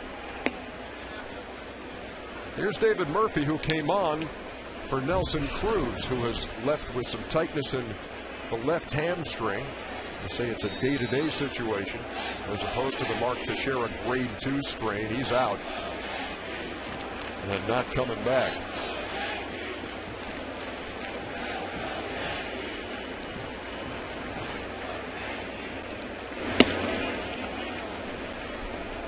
Two balls and no strikes. More on Nelly Cruz. Here's Craig. Well, AJ, the injury to Nelly Cruz happened when he was chasing down that double by Jorge Posada in the corner. You wonder why come out in a postseason game if it's not that serious. Well, Nelly Cruz has been on the disabled list 3 times this year with hamstring injuries, twice with that left hamstring, most recently in August. So they don't want to take any chances. Team athletic trainer Jamie Reed said, listen, you go back in the training room, tell Ron Washington to take him out of the game. Thank you very much, Craig. And a great point about the hamstring problems he's had. It limited him to 108 games this year. And Ron Washington thought that coming into the postseason, he and Kinsler, who had missed games also, would be the most fresh. But sometimes those injuries linger and they resurface in the postseason. 2-1 to Murphy. And the count 3-1. An interesting game for CC. He's thrown a lot of good pitches, but he's given up 8 hits, and it just doesn't seem like the rhythm between him and Posada. And just throwing strikes, 6-1 game, trying to get a couple more innings in.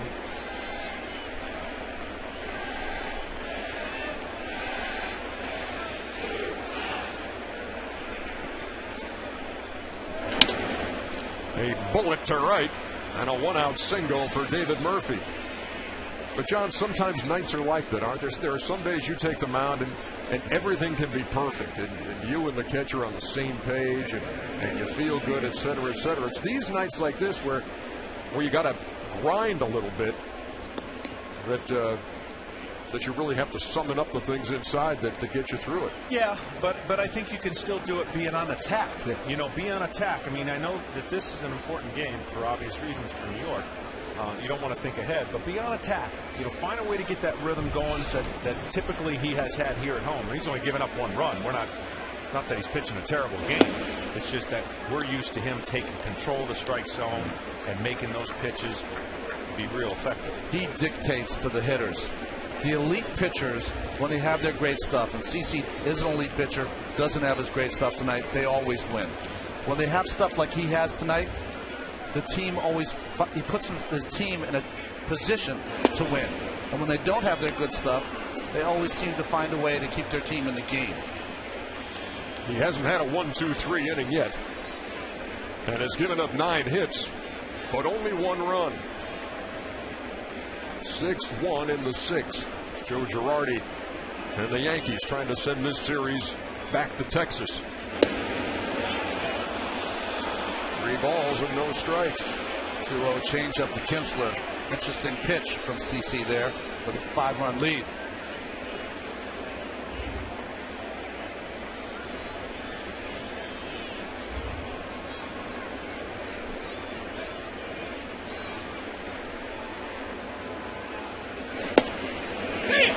Taking all the way, 3 balls and 1 strike. This has been the count where the Texas hitters' aggressiveness has come back to haunt them a little bit. Square it up. It's got to be your pitch that you like, otherwise create traffic on the bases for the next guy. The next guy is Jeff Francoeur waiting in the on-deck circle. Kinsler waiting on a 3-1. A-Rod cannot flag it down. Runners at first and second. The dive at third, but ball wound up and left. Runners at first and second with one out. 2-3-1 counts, 2 base hits. First one to Murphy, and this one on the ground. Inches away from maybe having a chance for a double play. 2 guys on and 1 out. Well, you know something's going to happen fast with Frenchie at the plate here on the first pitch, first couple pitches, and that's what CC can use to an advantage, or the Rangers can get their advantage with a hit in the gap. Francour's 0 for 2. 1 for 8 in the series. Swinging at the first pitch. It's 0-1. And that's what you do. You know who's at the plate. You can use it to your advantage and get that double play on the first pitch. He pulled it down the line foul. Use this hitter's aggressiveness and the pitcher's aggressiveness and make it to your advantage.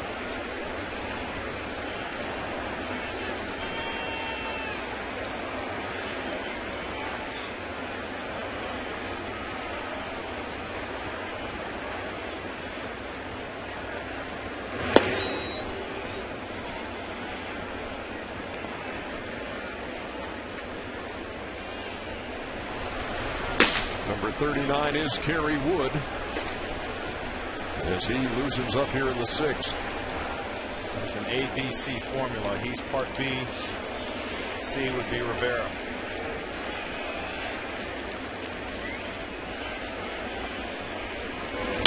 Francoeur to right.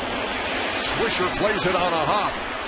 And the bases are loaded with Rangers here in the 6th. Another great play by Swisher. That ball could have easily got by him.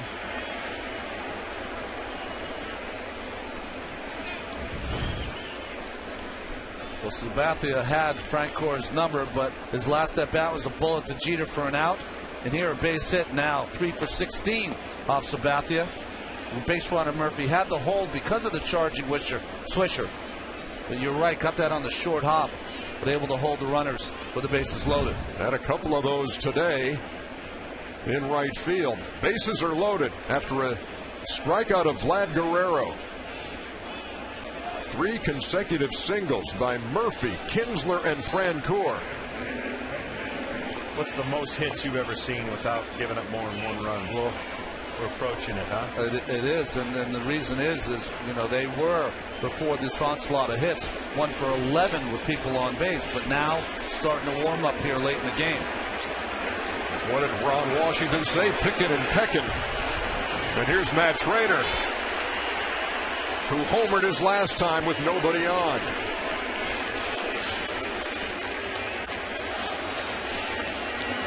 Still got a double play candidate at the plate. You can very well get out of this inning if you can find a way to pound it on the ground somewhere in that infield.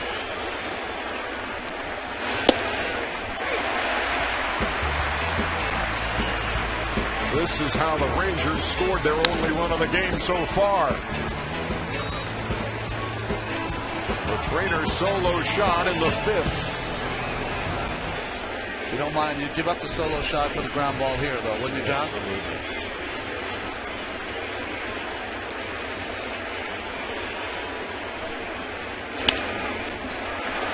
Quickly ahead 0-2.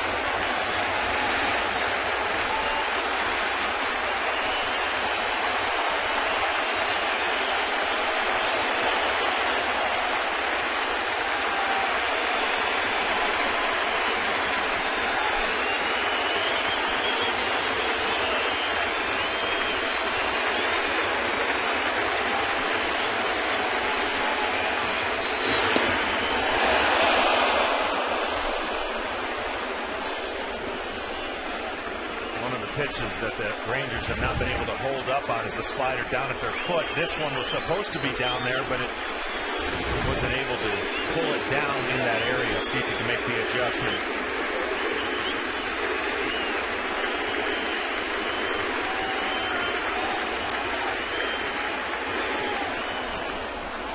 Two balls and 2 strikes to the Rangers catcher.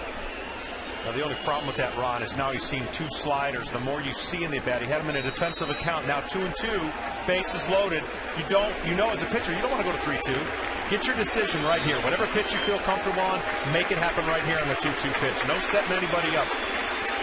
He threw 2 changeups the first 2 pitches for strikes. You would think he'd go back to that pitch here.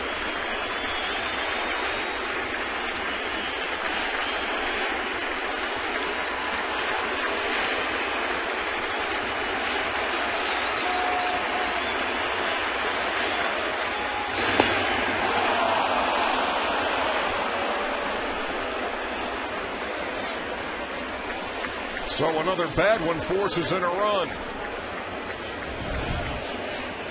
It's a sinker that he calls a dead fish, kind of like a changeup. He throws it harder than most people, 86 to 85 miles an hour.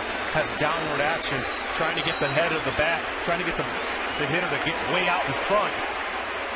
But he didn't bite. Patience right here as a hitter to be able to see your pitch. And the guts of a pitcher to either throw that slider back foot or that same dead fish fastball.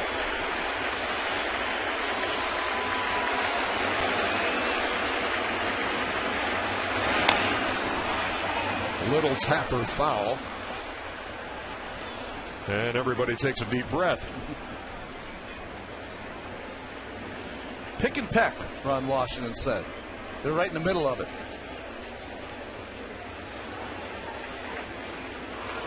And the reason you know what kind of hitter you have. If you have an aggressive hitter, 3-2, you can get away with a ball that he might swing at. If it looks good enough in the zone, so he could throw that slider that's been pretty effective. You would think, though, without throwing one fastball on this at-bat, and he wanted to stay away from it because he did hit the solo home run on the fastball. Down and away, on the corner, he's got to be able to get Trainer out.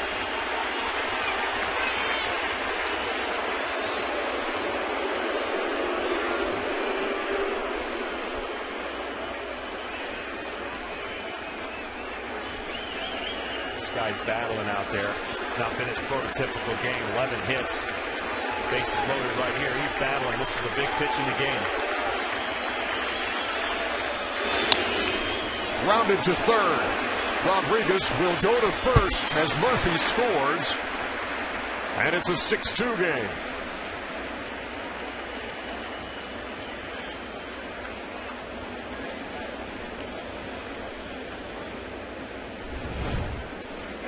What in that bat by Trainer. Not hit hard enough to turn two. A-Rod looked to home but had no play there. So almost like a football quarterback, had three options on that play. Double play, could not do it, could not go home. Proceeded to first with a big lead to at least get it out. We had kind of an odd angle there. It looked like he could actually tag the runner and then possibly have thrown to first. That's one of those things you don't see because in fielding the ball, you don't notice anything around you that's that close. Right here, if the Rangers are able to get a two-out hit, which they have done, that would make this game a lot more interesting as it plays forward. Strike one to Mitch Moreland, who struck out and singled.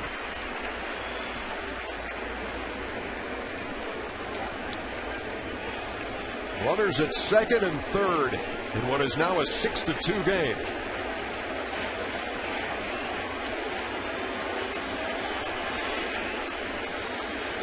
Moreland has 3 RBIs in this series and 4 in the postseason. And he's done that out of the number 9 hole in the Texas lineup. I've got a ton of respect for CeCe. In a game like this, you want to come out and set the tone. He has really battled and kept his team in it. This could have got away from him in a couple different innings. And right now, he could see he knows he's got to get through this batter. Probably going to be it. Turn it over to the bullpen, and they're going to Texas to play another game in the New York formula. We wait for pitch number 107 from CeCe.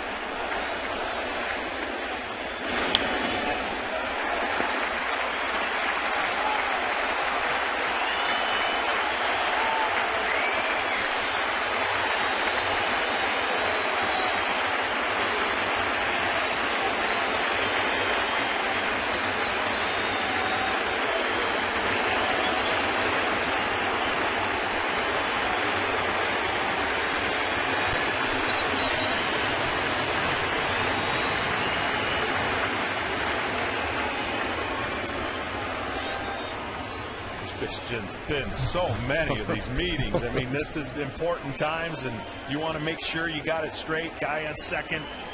Catcher's always looking to see if they're given any kind of sign or location. All kinds of things that go on in the middle of a game. You've got to make sure you're on the same page.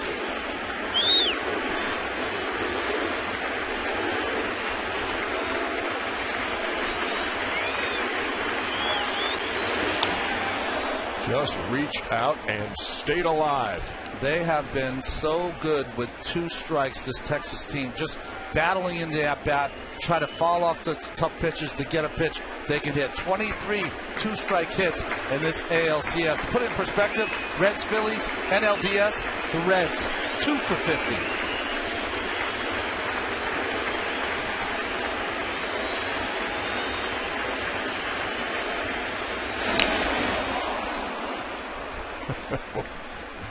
What a battle.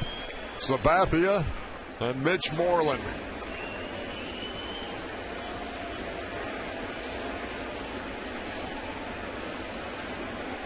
.30-pitch inning for CC Sabathia. 2 runners in scoring position with 2 out.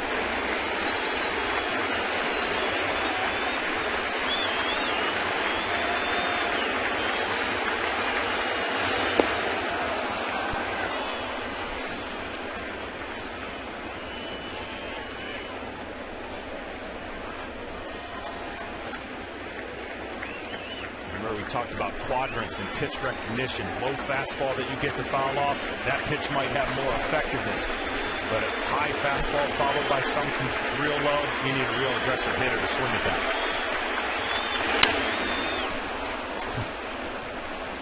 When you're a kid on a road trip with your family and your dad goes over the bump and your heart goes into your stomach, there's 50,000 like that right now. Here's a perfect setup. That ball was off the plate. That was a fastball that he extended himself to go foul. If he wants to get him on a pitch that he could bite, follow it up with a hard slider away and maybe get Mitch to swing at this one because of where the last pitch was run.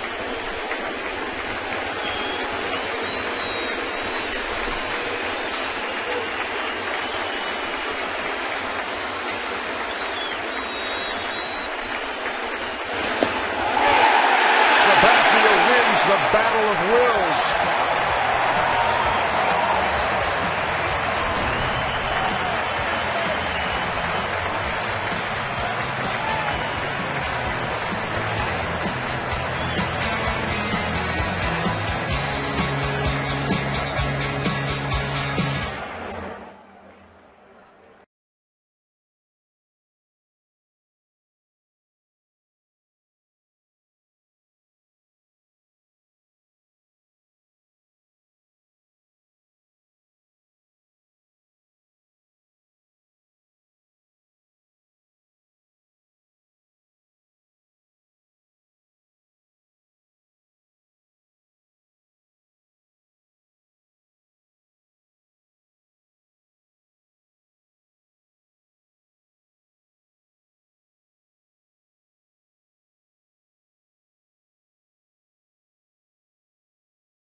And your name is Michael Kirkman, and you're making your postseason debut. Want to take me inside the head and the heart and the stomach of this guy right now? Yeah, he's probably going, phew, I warmed up 4 different innings. I think one of the things that's more difficult for him is Kirkman has been a starting pitcher in the minor leagues. So Ron Washington wanted to start him off in a fresh inning, but still, you must feel like your heart's beating about 180 beats a minute, and you feel like you're throwing harder than you've ever thrown in your life.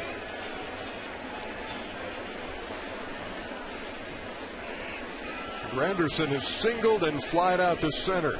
Knocked in a run in the second inning.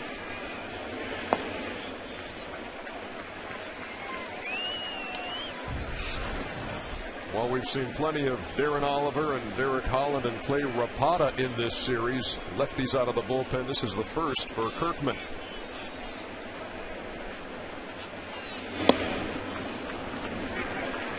When you think of lefties, got to think of the unsung hero yesterday, Derek Holland, 3 2/3, 5 2/3 scoreless innings in this ALCS so far this postseason. Granderson goes the other way, and that ball is off the wall. Stand-up double to lead off the 6th.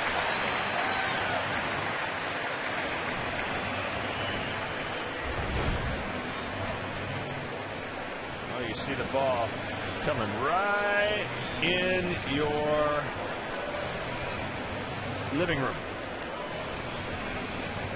One of the things Mr. Kirkman deals with and has an issue from time to time is some control. 10 walks in 16 1/3 innings in the regular season. And there he got ahead 0-2 and had to work the count to 3-2 and got a hittable pitch for Granderson. Brett Gardner is struck out in both plate appearances. He bats now with Granderson at second.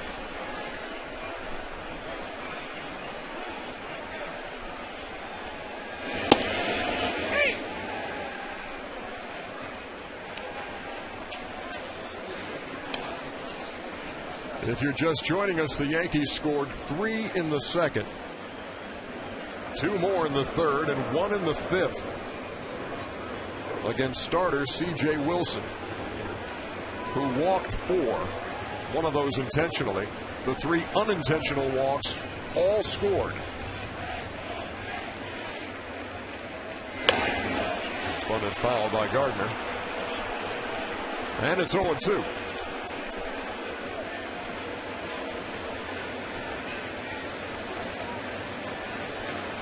See if he can. Last time he got 0-2, he got really quick with all his pitches, pulled him out of the zone, never got anything enticing for the hitter. 0-2 here. See if he can get his slider more over the middle of the plate and get a swing and miss strikeout. Gardner has struck out twice in this game, both on fastballs down and away. Been a hard time against the left-handers reaching that outside corner.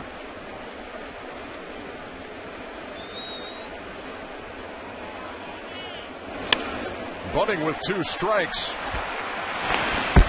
Young throws him out as Granderson moves to third. Now batting for the Yankees, number 2, Derek Jeter. When Derek Jeter is introduced here at Yankee Stadium, every time he comes to the plate, it is the voice of Bob Shepard, who for 57 years was the PA announcer here at Yankee Stadium. He died at the age of 99 in July of this year. Would have been 100 years old today.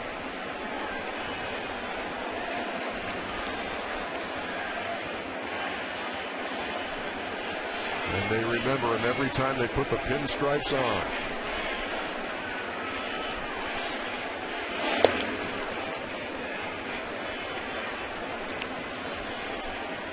Check in with Craig Sager. Craig? Well, you may wonder why it's just Derek Jeter that Bob Shepard continues to announce. That's because Derek Jeter had a lot of respect to him, went over to his house, had him record that separately. He always wanted, as long as he's a Yankee, to have Bob Shepard introduce him. So Derek Jeter did that on his own several years ago. Great tribute from the Yankee captain. for the Yankee voice.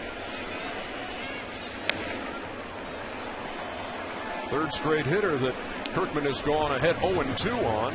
Granderson fought back to a full count before he doubled. Gardner laid down a sacrifice bunt that has Granderson at third with one out. Jeter trying to add to the Yankees' 4-run advantage.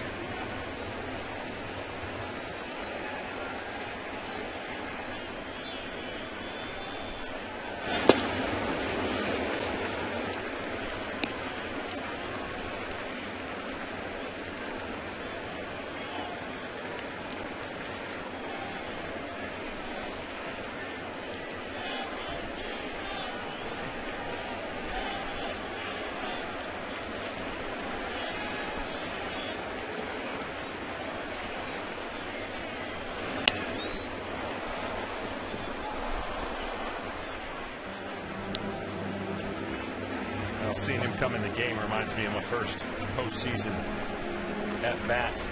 I wasn't quite ready as I thought I was. They changed the game time on me. I had to rush my warm-ups. I had like 8 minutes to warm up, and the first batter of the game took me deep. Wake-up call. Hello, Orlando Merced. Why does that not surprise me, Smoltzy? Well, as the quick version goes, I'm in the training room getting ready, and no one had told me that the time of the TV had changed. That's when they had all these 38, 48 starting times. And I got a call in the training room, and the trainer says, yep, all right, he's right here, got it. He says, you got 12 minutes to get ready for the first pitch. And I was panic mode from that point on, running to the bullpen. Kirkman's 2-2. And the whole way I said, we're starting the game when I'm ready. We're starting the game when I'm ready. I'm running down there, man. I panicked, and I got loose so quick. And I got out to the mound. Place is packed. And now that you're on this side of it, you know that you start when we're ready. Yeah, exactly.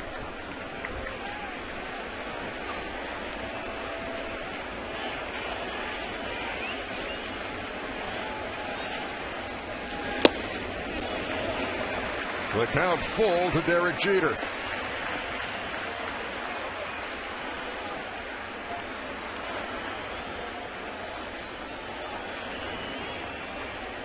Sacrifice fly from Berkman in the 5th. See if Jeter can get this run here in the 6th.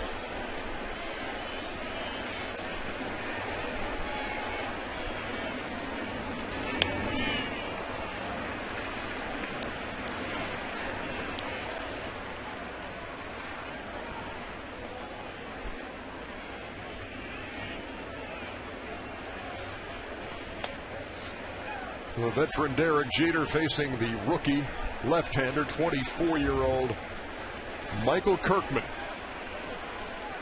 Jeter's played in more playoff games than he can remember, and this is the first time around for Kirkman. Comes in the bottom of the 6th in Game 5.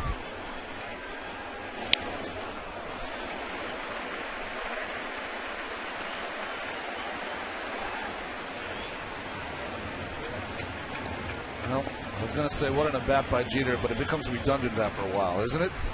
Just able to rise to the occasion, almost like he wills himself to get the runner in or get a hit. In all 3 at-bats tonight, Jeter has grounded to the Rangers shortstop Elvis Andrus. That will not stay in play, and the count 3-2 to Jeter. He's gotten 0-2 on all the guys and really has not obviously put somebody away with a pitch. But if he's going to do it here, he's spoiled a lot of fastballs, slider, something down.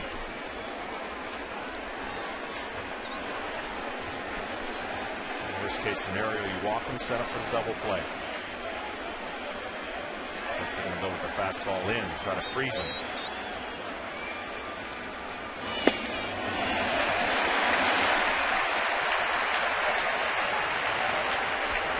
Here on the corners with one out. Catch all the action of the 2010 Major League Baseball postseason on TBS and Fox.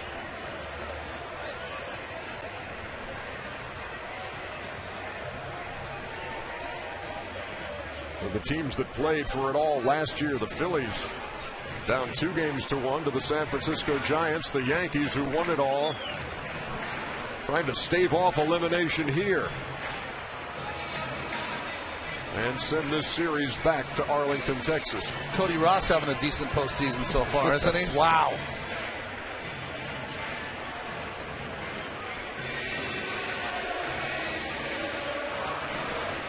And fans discovering that you can have that dynamic starting pitching like the H2O factor they got going on in Philadelphia.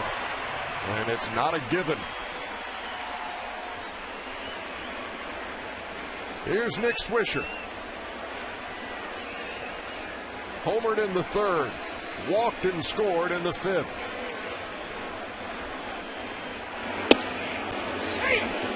What do you think's going to happen here? Think he's going to go 0-2? Kirkman. In his postseason career, Nick Swisher 0 for 24 with runners in scoring position. He's got Granderson out there at third.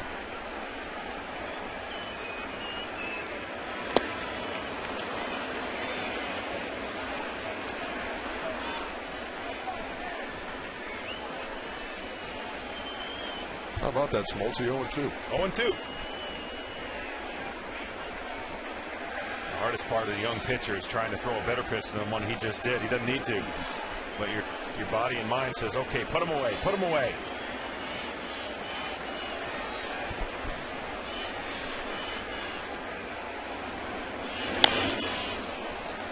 Tapped foul up there toward third.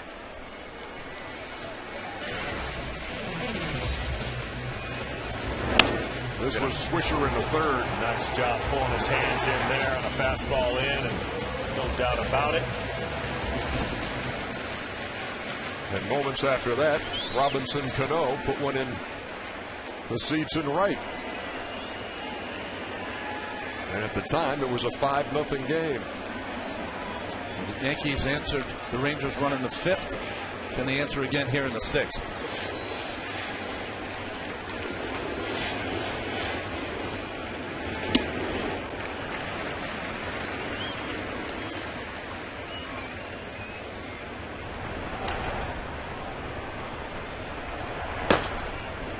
The submarining Darren O'Day. Known as Darren Every Day.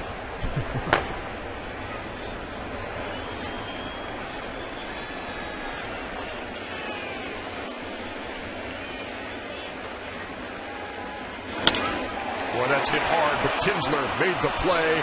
And there's 1 and 2. And Michael Kirkman gets out of his first inning of postseason play as we are in the 7th.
accounts and descriptions of this game may not be disseminated without express written consent.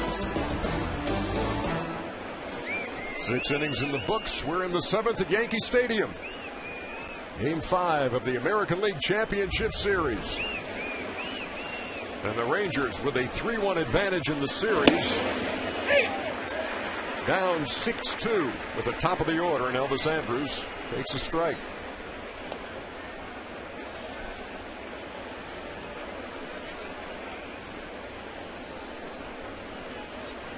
Kerry Wood on in relief of CC Sabathia.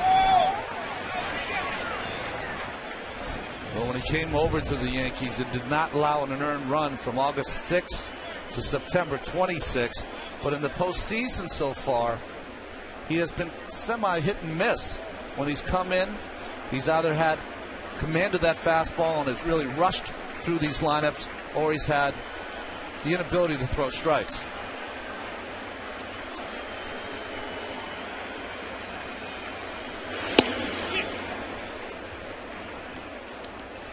He can still rush it up there at 95.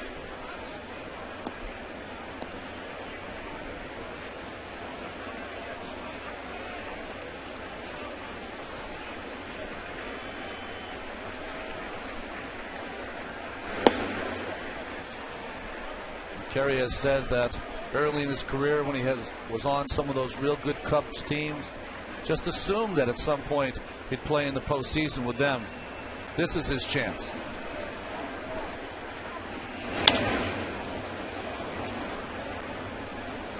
The man who's his manager now, Joe Girardi, was his catcher for a time with the Chicago Cubs. Girardi says that Wood's slider right now, well, back then, was as good as anybody as he'd ever seen. He said his command now is better than it was when he caught him in the Cubs uniform. 3 balls and 2 strikes. Craig. Well, Kerry Wood was a 20-year-old rookie when he struck out 20 batters in Wrigley Field against the Houston Astros. Everybody thought he was destined for greatness, but he's been able to disable this 14 times. He tried to barehand that one, and Andrus is on for the 3rd time tonight. Well, John, no need to barehand this. He could have backhanded this would be the play.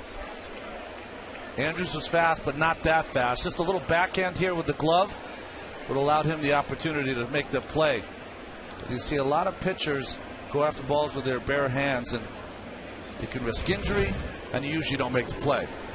Kerry Wood falls off the mound towards the first base side, and it makes it awfully difficult for anything almost hit to second base on the left field side to turn around and spin. And fast runner, he pretty much felt at the time that was the only way he was going to make the play. Not hit very hard. And Andrus, who makes a living out of infield hits, has his 2nd one of those of this game to lead off the 7th as Michael Young takes a strike on the corner. Young has a single in 3 trips.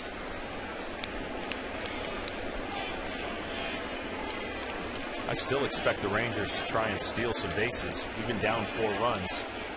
Kerry Wood got a decent move as we've seen, but still can be slow to home plate. Well, Ron Washington calls it a balk move, and why does he think it's a balk move? Kerry will really move that front knee just before he spins and throws to first base. It got Ian Kinsler earlier in the series. That came in game 1 after that big Yankee rally. And Andrus leaning just a touch too, but gets back.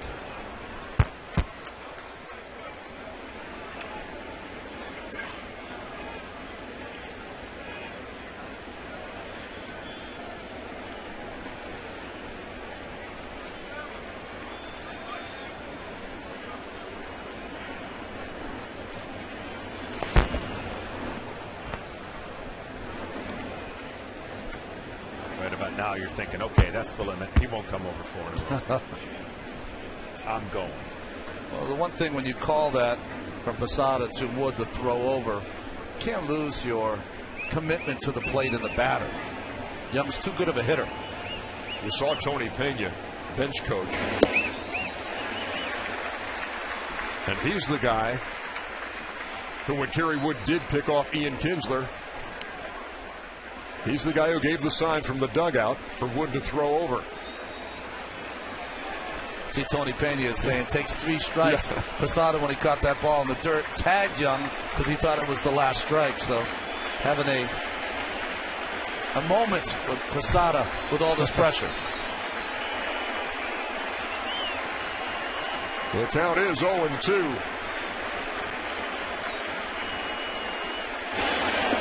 Breaking pitch never came down and sailed to the screen. And now Andrews in scoring position with nobody out. Well, all the throws over to no avail.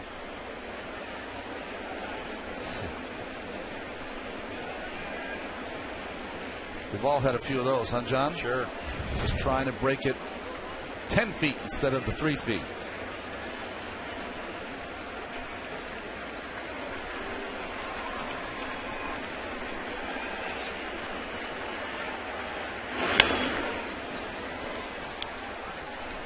Mine, though, pretty much went down the 55-foot realm. You wanted to beat up the catcher on the way back to the backstop. Yeah.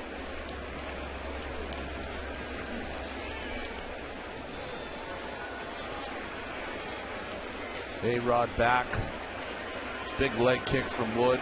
Andrews, who stole second base with 2 outs earlier. This is not a bad time. Pick and peck.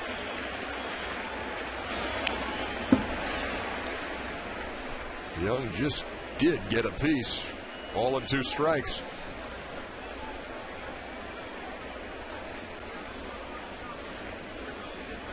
The problem you have is Young is trying to protect.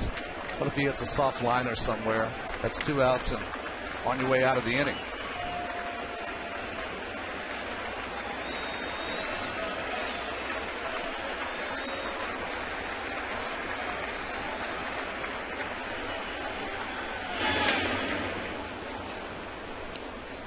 Young spoils another one. And the 20th meeting at the mound is about to happen. I don't know about you, but I really did not like the catchers coming out too often. Once you got, a few years into your career, you would hope that you'd make the adjustments yourself. Although, you like the catcher coming out if they're going to change the signs if he thinks the runner on second base has got them. Yeah, I always told my catchers, if you notice something a hitter's doing to change his approach of what I want to do, come tell me. If he's shorting up on the bat, if he's moved up on the plate, any of those things I can't really see when I'm focusing on trying to throw a pitch. Other than that, you pretty much know what you're doing. He threw it past Young at 93, 1 down.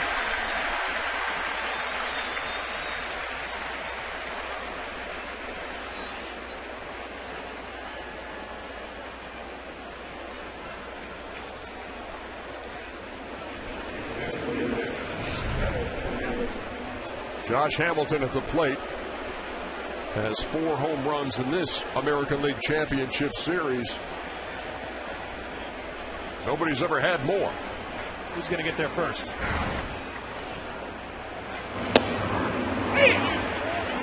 Cano or Hamilton? Well, I know who Texas fans are saying. They went deep in his last 2 at-bats last night.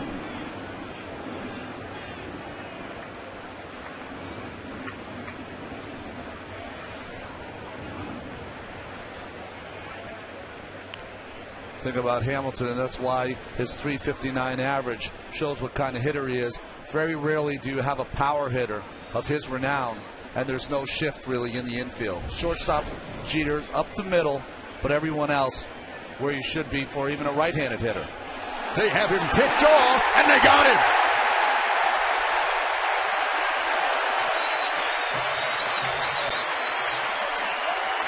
Andrews leaning at second. And Wood gunned him down. Cardinals sin to be picked off. Nice move by Wood. Picked off with your best hitter up at the plate. A chance to get 2 runs closer. What a brilliant play by Jeter and Wood. Beautiful timing.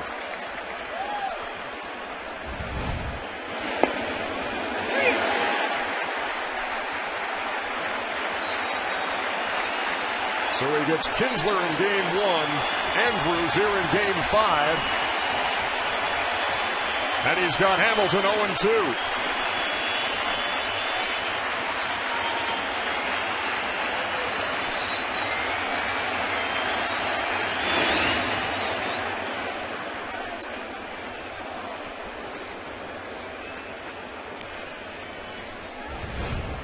This is just a spin move to keep him close, but once they saw him moving, Wood with the throw on the run, or on the move, and Jeter coming up behind him. This play can only be made because he's playing up the middle against Hamilton. He can come straight in and not across.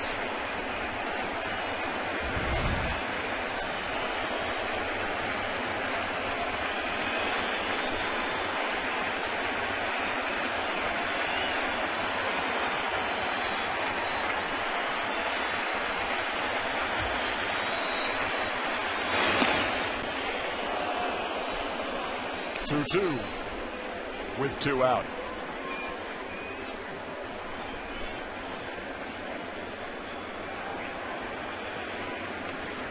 They clipped the antlers here in the 7th.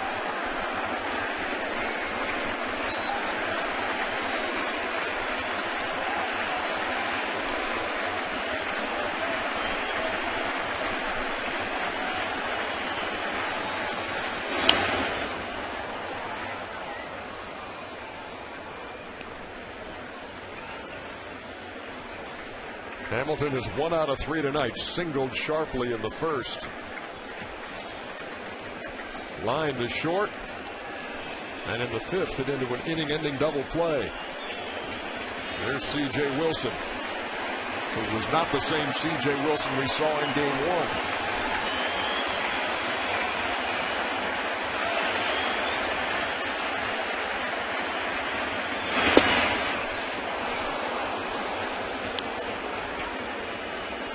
If he doesn't swing at the breaking pitches in the dirt, according to Ron Washington, no pitches can get him out.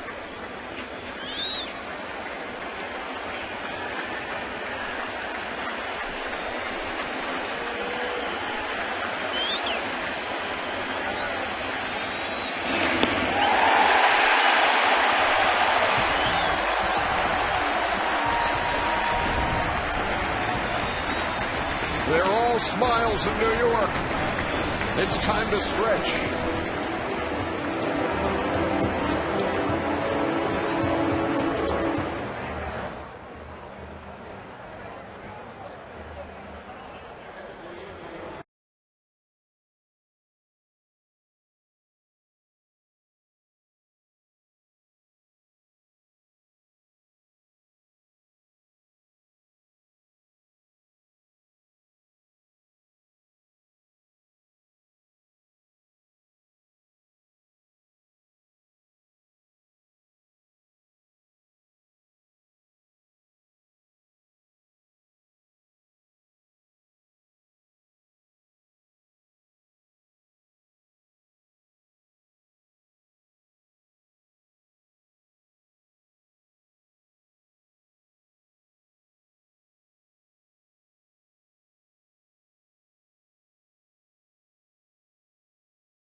We move to the bottom half of the 7th inning at Yankee Stadium. Ernie Johnson and John Smoltz, Ron Darling at your service. Thanks for being with us tonight on TBS for Game 5. And the New York Yankees with CC Sabathia on the mound. There are some nights where he's pretty untouchable. This one was one of those grinded out nights, but he's held the Rangers in check. You know, in some ways, I was even more impressed with his effort tonight. In a game that they can be eliminated, did not have his best stuff, but plowed through anyway, and that's what makes CC one of the elite pitchers. He got the ball to Kerry Wood. Kerry Wood got the job done with the inning-ending double play. Yeah, the formula is pretty simple for the Yankees today. Get to Mariano Rivera. They haven't been able to do it, and they're going to do it in multiple innings, possibly. But what a battle for CC to go out there and really deal with what he had on this given night and not cave in and not give up too many runs. But also, in some ways, even more impressive, these Texas Rangers in a game that they got behind early, and they just kept plugging away and putting base hits out there. They have not gotten the big hit, but you got to be impressed with their ability to stay in this ball game and try to make it close. Ron Washington and the Rangers bidding for their first trip ever to the World Series. Franchise has never been there. They're a win away, but trailing tonight here at Yankee Stadium 6-2.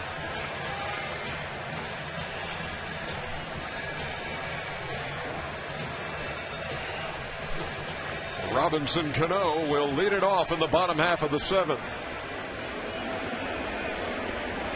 He homered in the 3rd. He's 1 out of 3.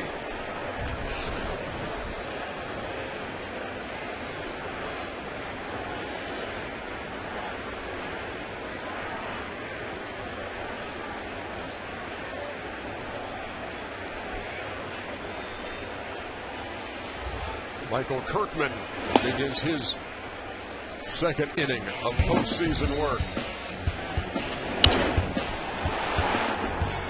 Well, just a little breaking ball away, and after the home run by Swisher back-to-back from Cano, who has been equally as impressive as Hamilton. Lazy fly ball to center that Hamilton handles for the first out.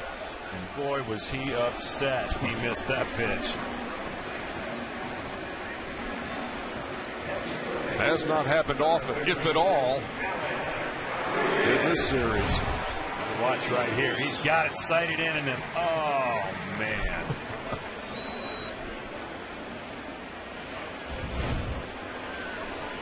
Here's Rodriguez.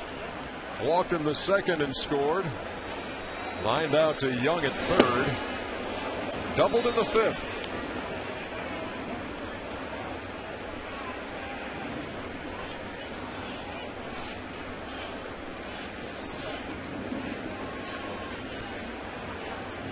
Rangers have out-hit the Yankees 12-7. They trail 6-2.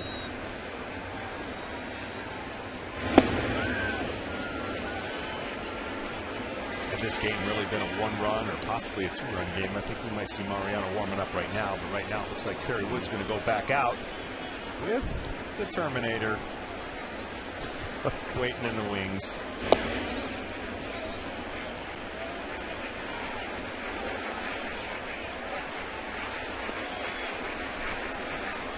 Yeah, we saw Rivera in game 1 of this series,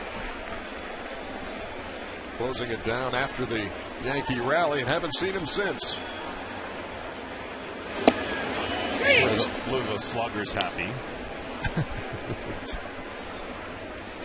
Haven't had to resupply the Ranger bat rack.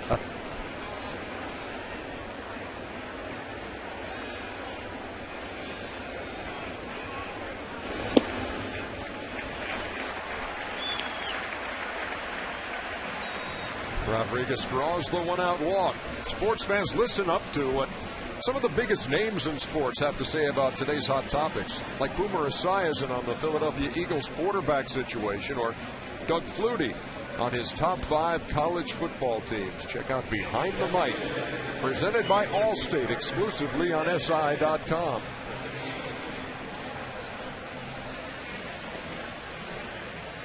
Is that a computer thing? Yeah, that'd be a website. Yeah, okay. SI.com. Just checking. Good place to go for all sports.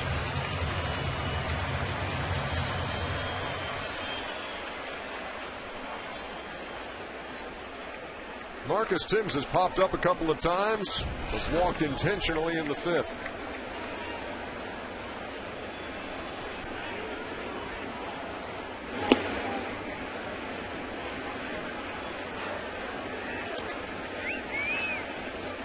So, Ron, John talked about his first postseason experience and about not knowing when the game started.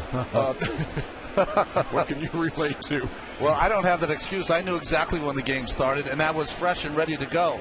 It didn't help me, though. First batter I faced, Billy Doran, underrated, great second baseman for those Houston Astros team, grounded out. But when the end of the inning was done, 2 runs were across, so I didn't have much success the first time around either, John.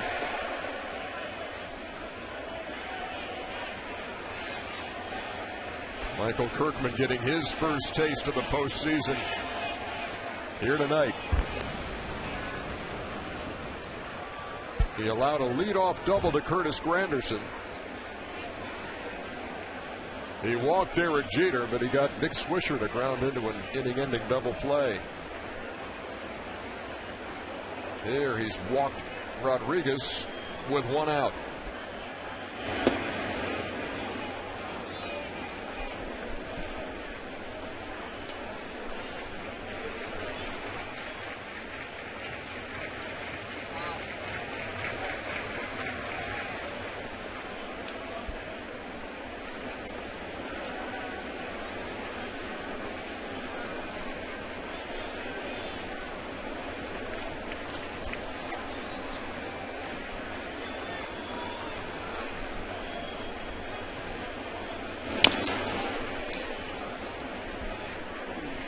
Two balls and 2 strikes to Marcus Timms.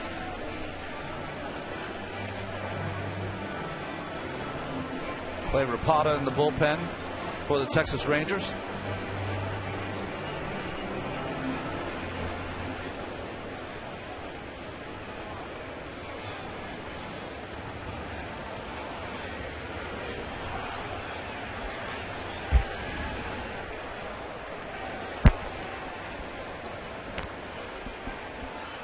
Rangers have been road warriors here in the postseason, 5-0. Team ERA of a flat 1. Tonight they trail 6-2, and that perfect road record in jeopardy. There goes Rodriguez.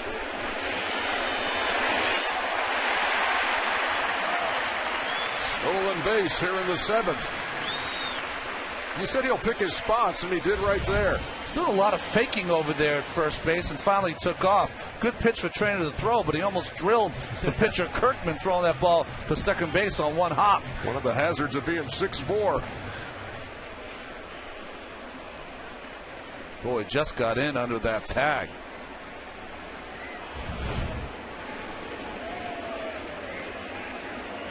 The payoff to the Yankees DH. Down the line and left. And just foul.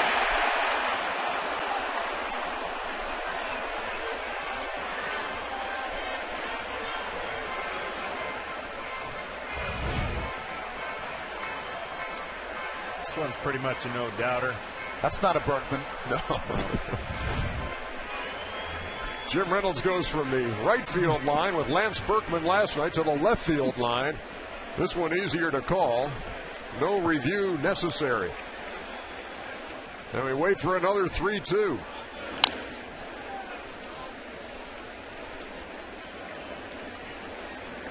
That ball taps foul right down there next to Craig Sager and producer Ben Bowman. And Ben graciously has the ball taken from his hand. Worthy recipient. That's outstanding. No, Ben had every intention of finding a worthy recipient for that ball, and a young Yankee fan got it.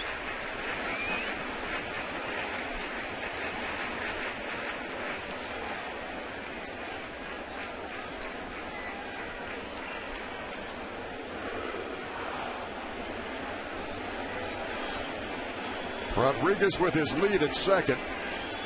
And Tim's waiting for another 3-2 from Kirkman.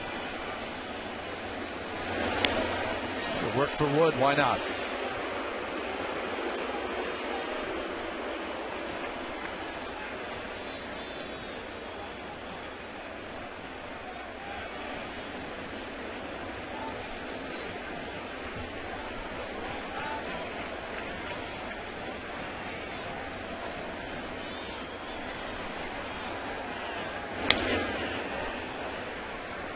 Timms has been right on a few pitches, fouled him straight back to the screen.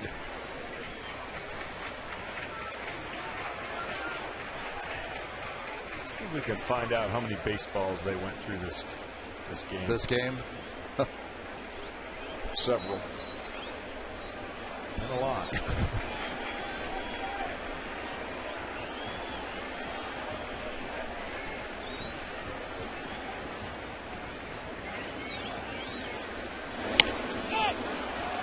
Well, he gets him to pop it up, and not very high as Kinsler had to come charging in to make the play. 2 down.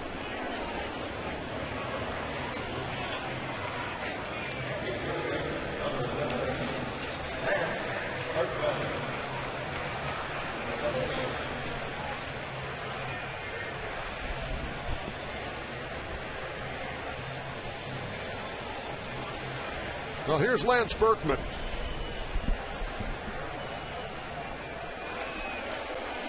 Starting at first base tonight because of the injury to Mark Teixeira. That was a costly loss for the Yankees in Game 4. Lost the game and lost Teixeira, who, despite the numbers, he was 0 for 14 in the series. But still, the presence of Mark Teixeira defensively and just in that batting order. Oh, there's so many more things that you lose with not having him in there.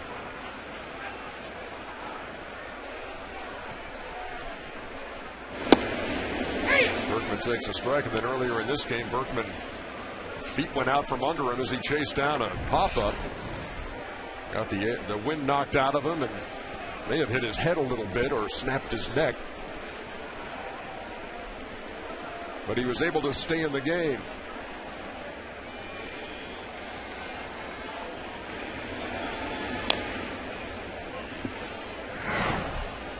Here was the scene in the 4th inning.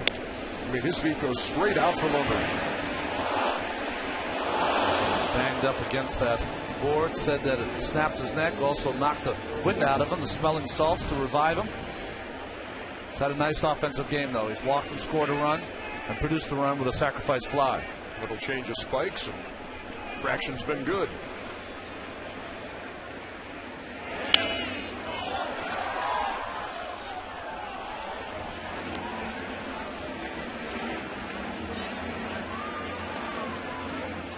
Hard to think he could generate that much speed with that little time, but when you go from one surface to the other, he'll get ribbed about that quite often. The Yankees continue to win.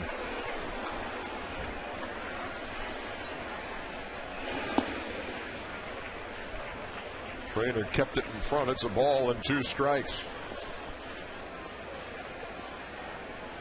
Game's pretty ruthless. If they know you're okay, they're going to wear you out. Just ask Mick Kelleher, the Yankees' first base coach, who had that ball deflect just below the belt in the Minnesota series.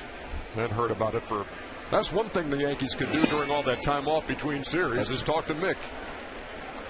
He started the season. He was about 5'10". He's 5'2" right now after this beating.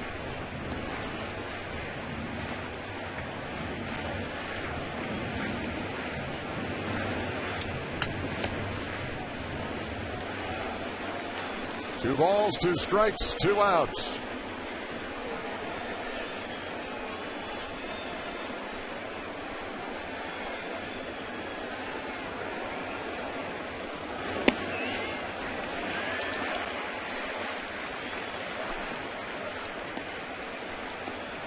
A little bit of a funky mechanics, Ron. He's 6'4", but he doesn't pitch tall like a 6'4" guy. You see all the little way that he stands on the stretch, kind of goes down before he goes up, which could lead to a little bit of the inconsistency on throwing strikes. kind of pushes the ball up there. In his inning of 2/3 of work, that was his 49th pitch. I always felt for a tall pitcher. I mean, you know, pitching, some people say, is not an athletic position, but you got to be able to do things over and over again the same. And some guys don't pitch as tall as they are, and some small guys don't pitch as small as they are. Try to find a happy medium in between. Kirkman strikes out Berkman, and that ends the 7th.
Conan's new show premieres November 8th right here on TBS. I'm telling you guys, you missed out how fun that is. I love Kareem in the back. Yeah, he doesn't think it's too funny back there. Well, no, they superimposed him in there.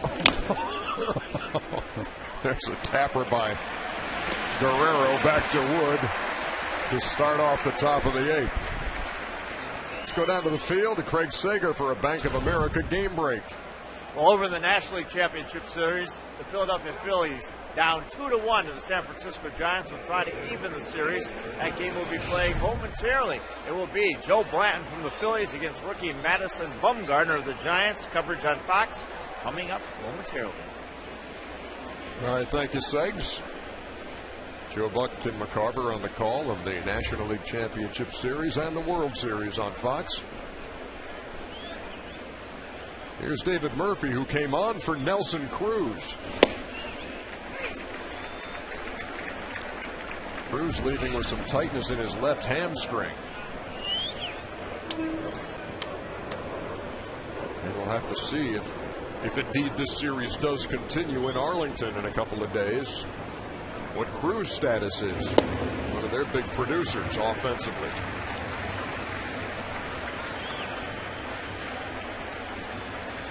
Kerry Wood working in his 2nd inning.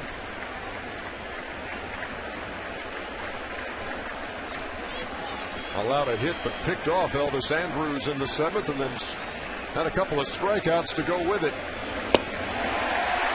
And there's his 3rd in an inning and 2/3. Well, this is why you acquire people like Kerry Wood. They can have shutdown innings where the ball is not put in play. You have bench guys like Lance Berkman and Austin Kearns that came late to the season.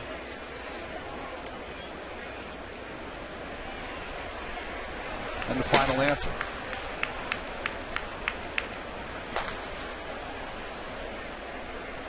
Everybody's available at this time.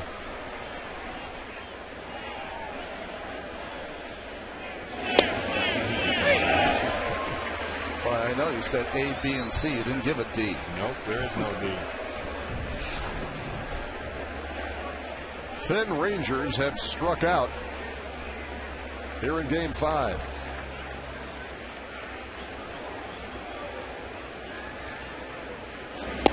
Jeff Francoeur, the Yankees starter, who has not.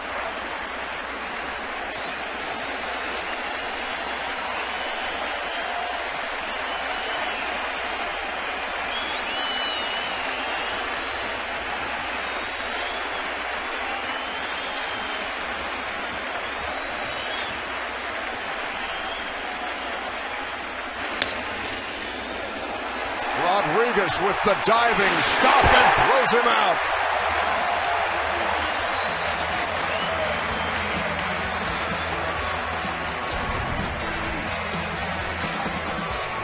The Yankees 3 outs away from a return to Texas.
Presented by Capital One Venture Card.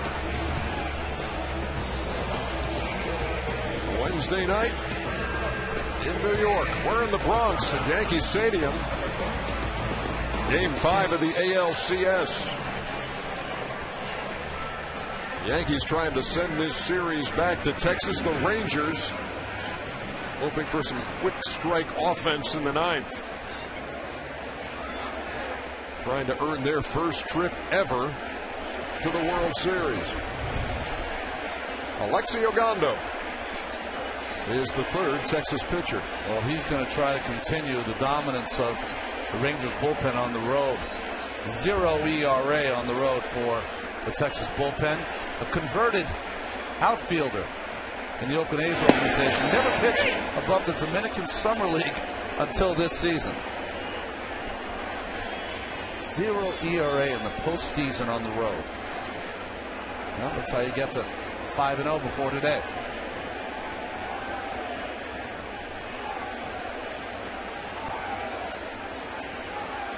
Posada waiting on an 0-1. Well, I told you everybody's available until you're in a position to win the game, and Phil Hughes is getting a bullpen session in for what he hopes to be the next start. Game 6 start.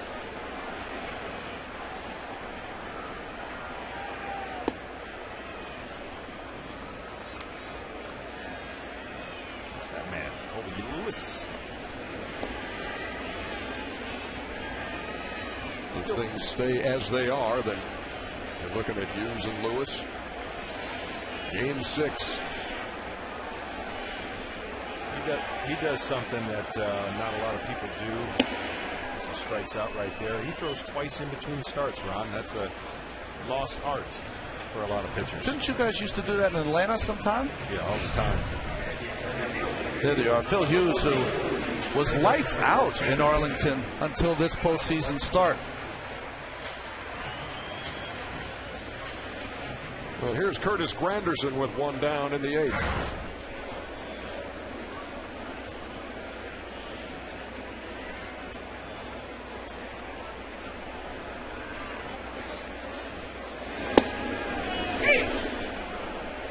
Granderson takes a strike. When you talk about being down 3-1 in a series, as the Yankees were going into Game 5, guys like you have been there. I mean, John, you were there in 1996. The Atlanta Braves against the St. Louis Cardinals. This was Game 4. Look at heck. Oh, yeah, we remember this very well. There was a little more ammo. That's only Game 4 now. You know, that's what we thought you might do when you clinched the thing, but buddy and pal Eck over there. Eck was just settling in on the set out there. I wonder if he saw that little clip. Don't worry, they'll remind him. What we went on to do then in the next 5 games was pretty incredible. I mean, we outscored the opponent some ungodly number, only to lose the next 4 games when we were 2-0 up on the Yankees. So here you go, coming back in that St. Louis series. I think we poured it on this game, something like 12-0. But after trailing 3-1, you came all the way back to knock out the Cardinals.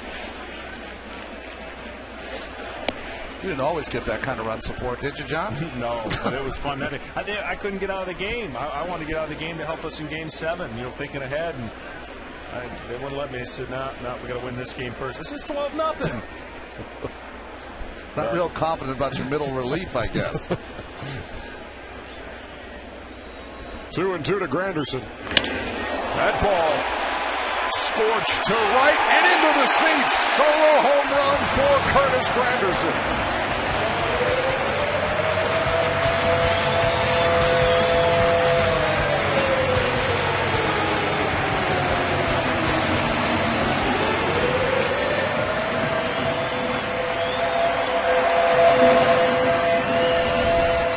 They got out of here in a hurry. Man, there's just something about this park and feeling comfortable as a hitter. That wall is very, very reachable. And a home run for Curtis, as he has just been really good, not only today, but in the playoffs. Brett Gardner takes. Well, I know Reggie Jackson's in the ballpark. That was very Reggie Jackson-like with that line drive to right field. Just was handed the note, Ernie. We outscored them 48-2. We being the Atlanta Braves over the St. Louis Cardinals in the next 5 video games. that we referred to.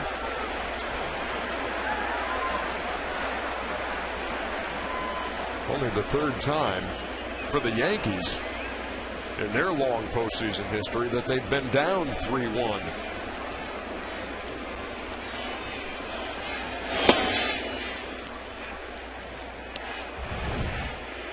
You just look great balance, turn, burn, and there it goes. Line drive.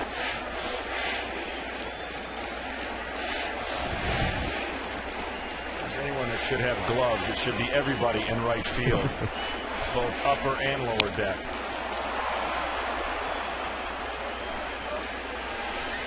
There's the second out of the 8th. TBS this November. Welcome to college. For these 4 freshmen, the rush is on. Don't miss the series premiere of Glory Days, November 16th at 10, 9 Central, only on TBS. You know they spelled that wrong, right? What?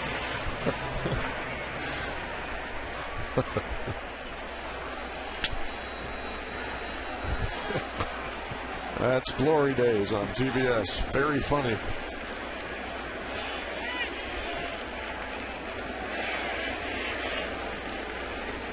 Here's Jeter. 0 for 3 with a walk.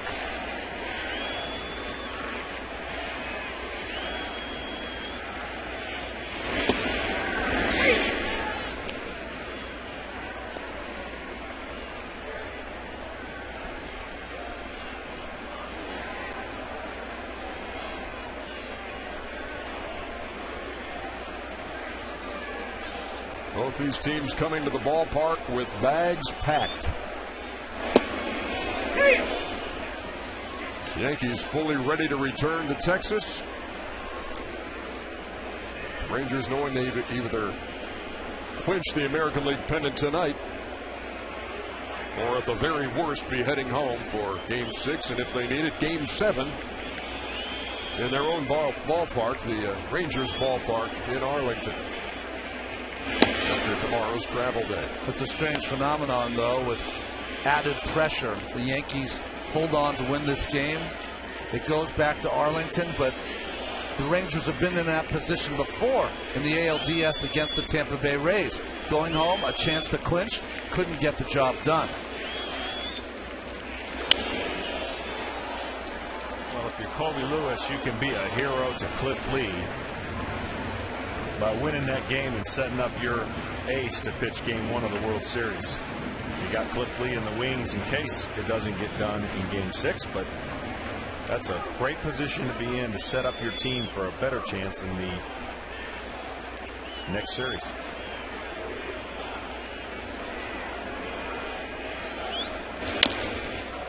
A little tapper that Jeter will beat without a throw.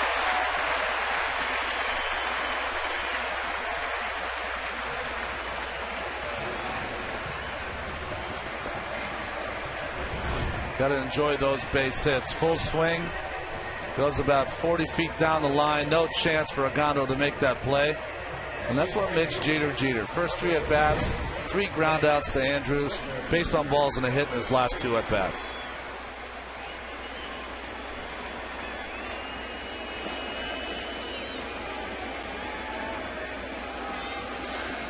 Now here's Swisher, who for the first time tonight turns around and bats left-handed against the right-hander Ogando.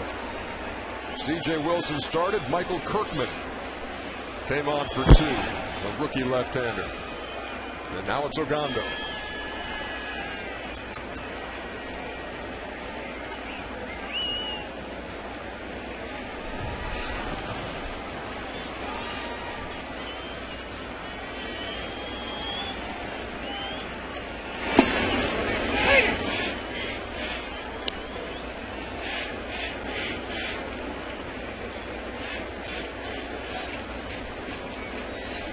Hitting coach Kevin Long and Alex. You know, we've talked a lot about Kevin Long and how he's helped guys out. He's helped Swisher out. He's helped Granderson out. Teixeira at times. Don't forget he helped Joe Girardi out as well. He had a drill that they were doing in the cage, and Girardi took about 15 swings and went deep on the last one. We were kidding Joe about it, and he said, well, honestly, the only reason I was doing the drill because he wants to bring it back home and teach his kids.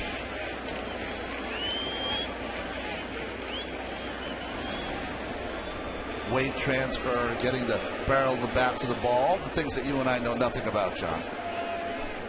We know a little bit about it, and that's only we want to do opposite of what those guys are trying to do.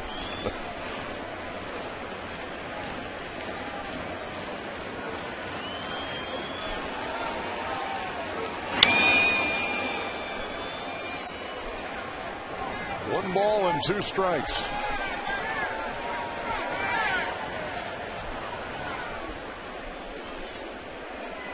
Did you ever go deep? Play? I did, but to tell you the story, I went deep in 2 successive games. So that tells you how many dry periods there were before and after.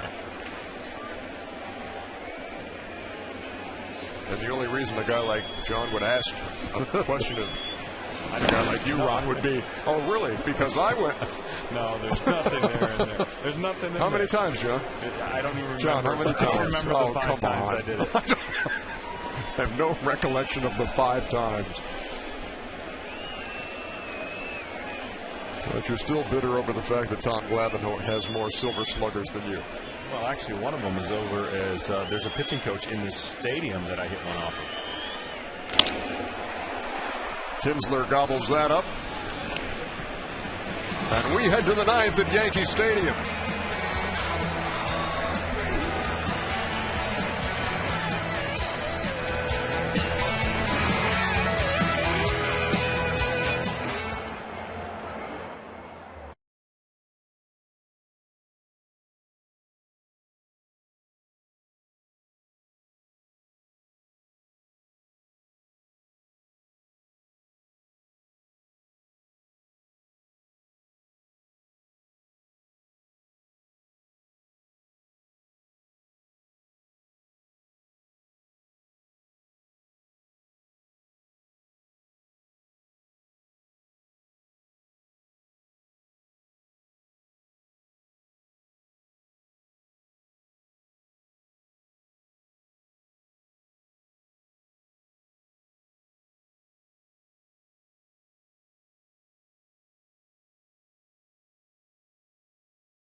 And the Heat versus the Celtics. Rockets and the Lakers on Premier Week, presented by Autotrader.com in 6 days on TNT. Top half of the 9th inning at Yankee Stadium. And with a 5-run lead, Mariano Rivera is on for New York. Yeah, I don't feel good about this.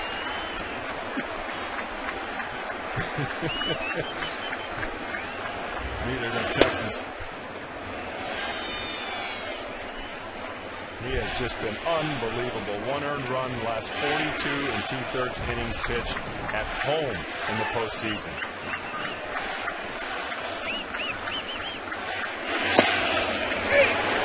Ball and a strike to Jeff Francoeur.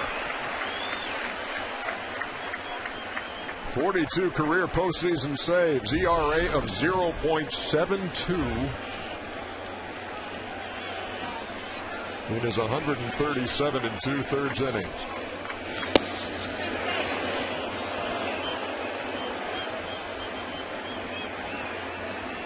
You reward a guy like this when he retires, Ron, by just saying, you know what, you don't have to wait 5 years. Yeah, you're right. Just go ahead. You're going to make an exception.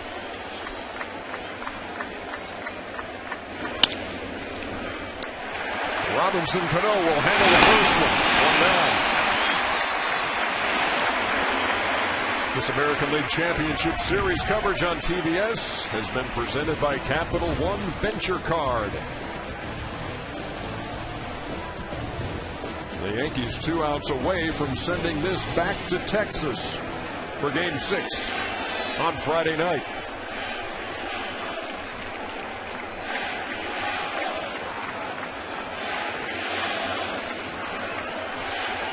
Here's Matt Trainer.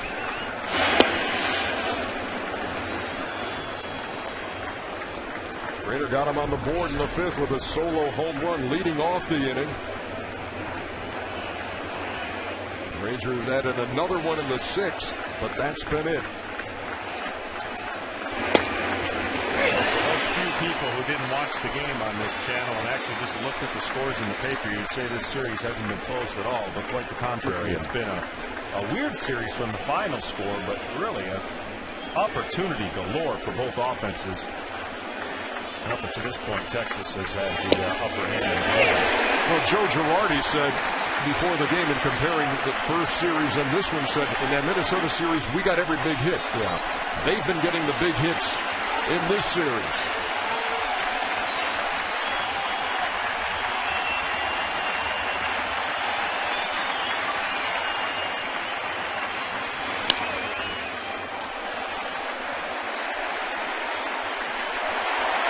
Two up, two down.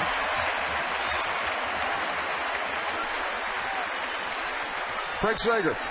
Well, you mentioned that the Yankees came to this ballpark with their bags packed, the flight scheduled. They're fully expected to win this game. The Texas Rangers were hoping to win here tonight, not only so they wouldn't have to take chances going back to Texas, but also that they've been so good on the road. They clinched the division title in Oakland. They won at Tampa Bay. And Hoggy Price, who has the champagne on ice, says it's always better when you trash somebody else's clubhouse. Not going to happen tonight, as Mitch Moreland takes down low from Rivera. Well, there's going to be 50,000 strong in their Ranger red and the towels when they get back. A pretty gutty effort here by the Yankees to get one game closer. And considering that the franchise that never won a postseason series until they beat the Rays, appropriate if they can get through the Yankees to try to do it home. And that man poised for a Game 7 if it's needed.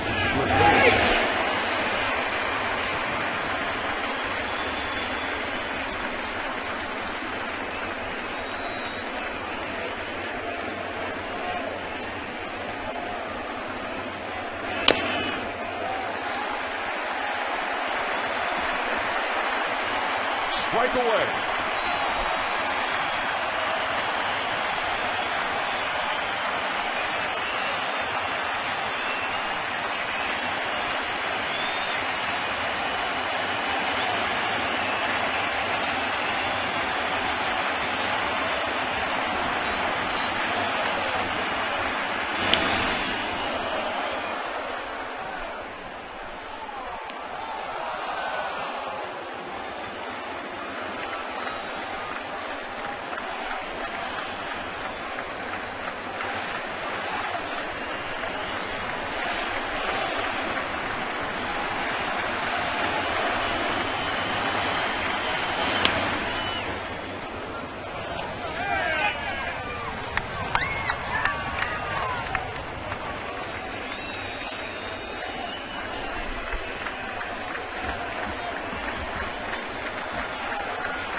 ball there by Field and Colbert. Around the plate, maybe up.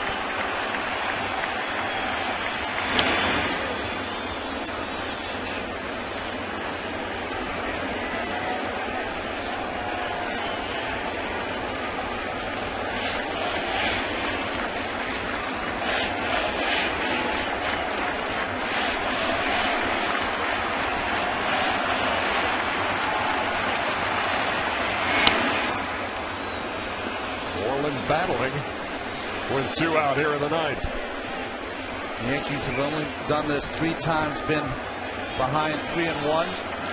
The time they came back to win it was 1958. Both those games on the road in Milwaukee.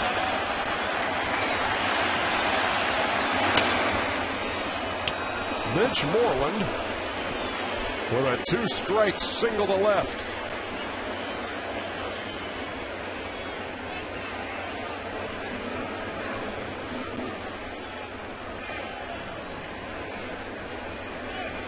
So in a 5-run game in the ninth, a runner at first with 2 down. Give Moreland credit. He really fought Rivera. He had a big at-bat where he fought against Chamberlain to drive in a run in Arlington. 3 hits on the night for Elvis Andrus. 2 of those, the infield variety.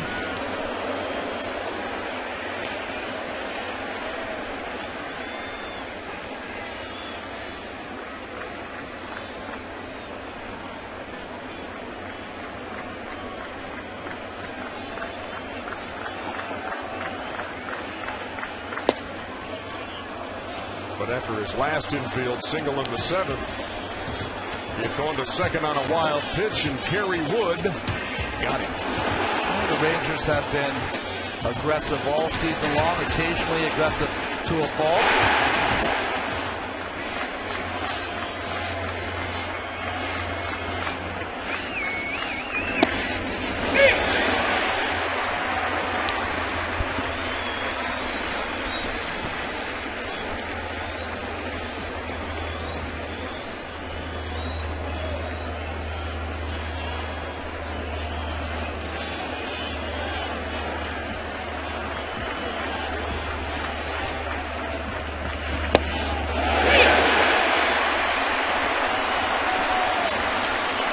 Again, Rivera and the Yankees a strike away.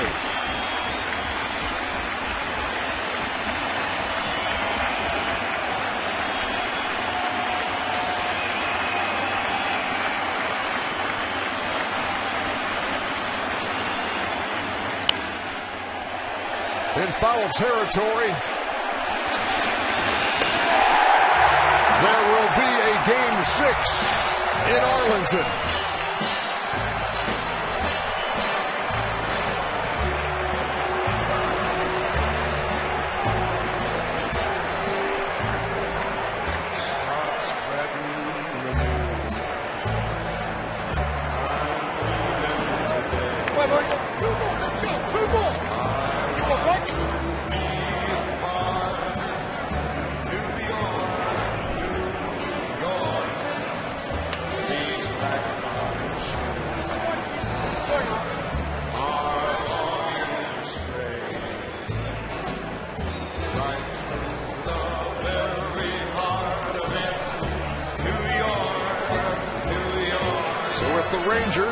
Are to advance to their first World Series. They'll have the chance to do it at home. Mo and the Yankees staring elimination in the face. Dodge it here at Yankee Stadium. It's 3-2 as we go to Craig Sager. Well, few people come to the ballpark with more enthusiasm than Nick Swisher. What was it like facing elimination game here down 3-1 today? You know, we knew it was do or die, and to be able to come out and play the way we did today just shows how resilient this team is. You know, we never feel like we're out of anything, and that's a great attitude to have. You've been struggling all year against Texas, also in this series, but tonight you seem to really have the focus. You got the home run.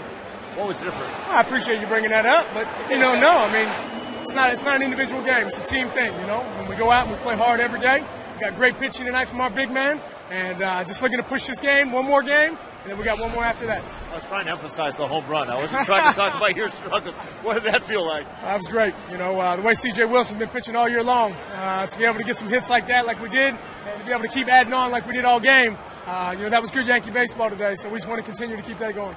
Where's your confidence level now, down 3-2 going to Texas? You know, we feel great, just like it was coming into the ballpark today. I mean, we know if we lose, we're done. So we're going out there, we're giving it everything we got, and we'll see where this thing's going to take us. All right, I see you're still enthusiastic. Back to you. All right, man. See you, AJ. Thank you very much, Craig. So what you doing Friday night, folks? Join us on TBS for Game 6 between the Yankees and the Rangers. Coverage begins at 7:30 Eastern with TBS MLB on deck. Presented by G. For Ron Darling and John Smoltz, and for Craig Sager and the rest of the crew, this is Ernie Johnson saying good night from New York. TBS is your exclusive home for the American League Championship Series. After the break, stay tuned for Inside MLB, presented by Captain Morgan. And remember, to drink responsibly. See you in Texas.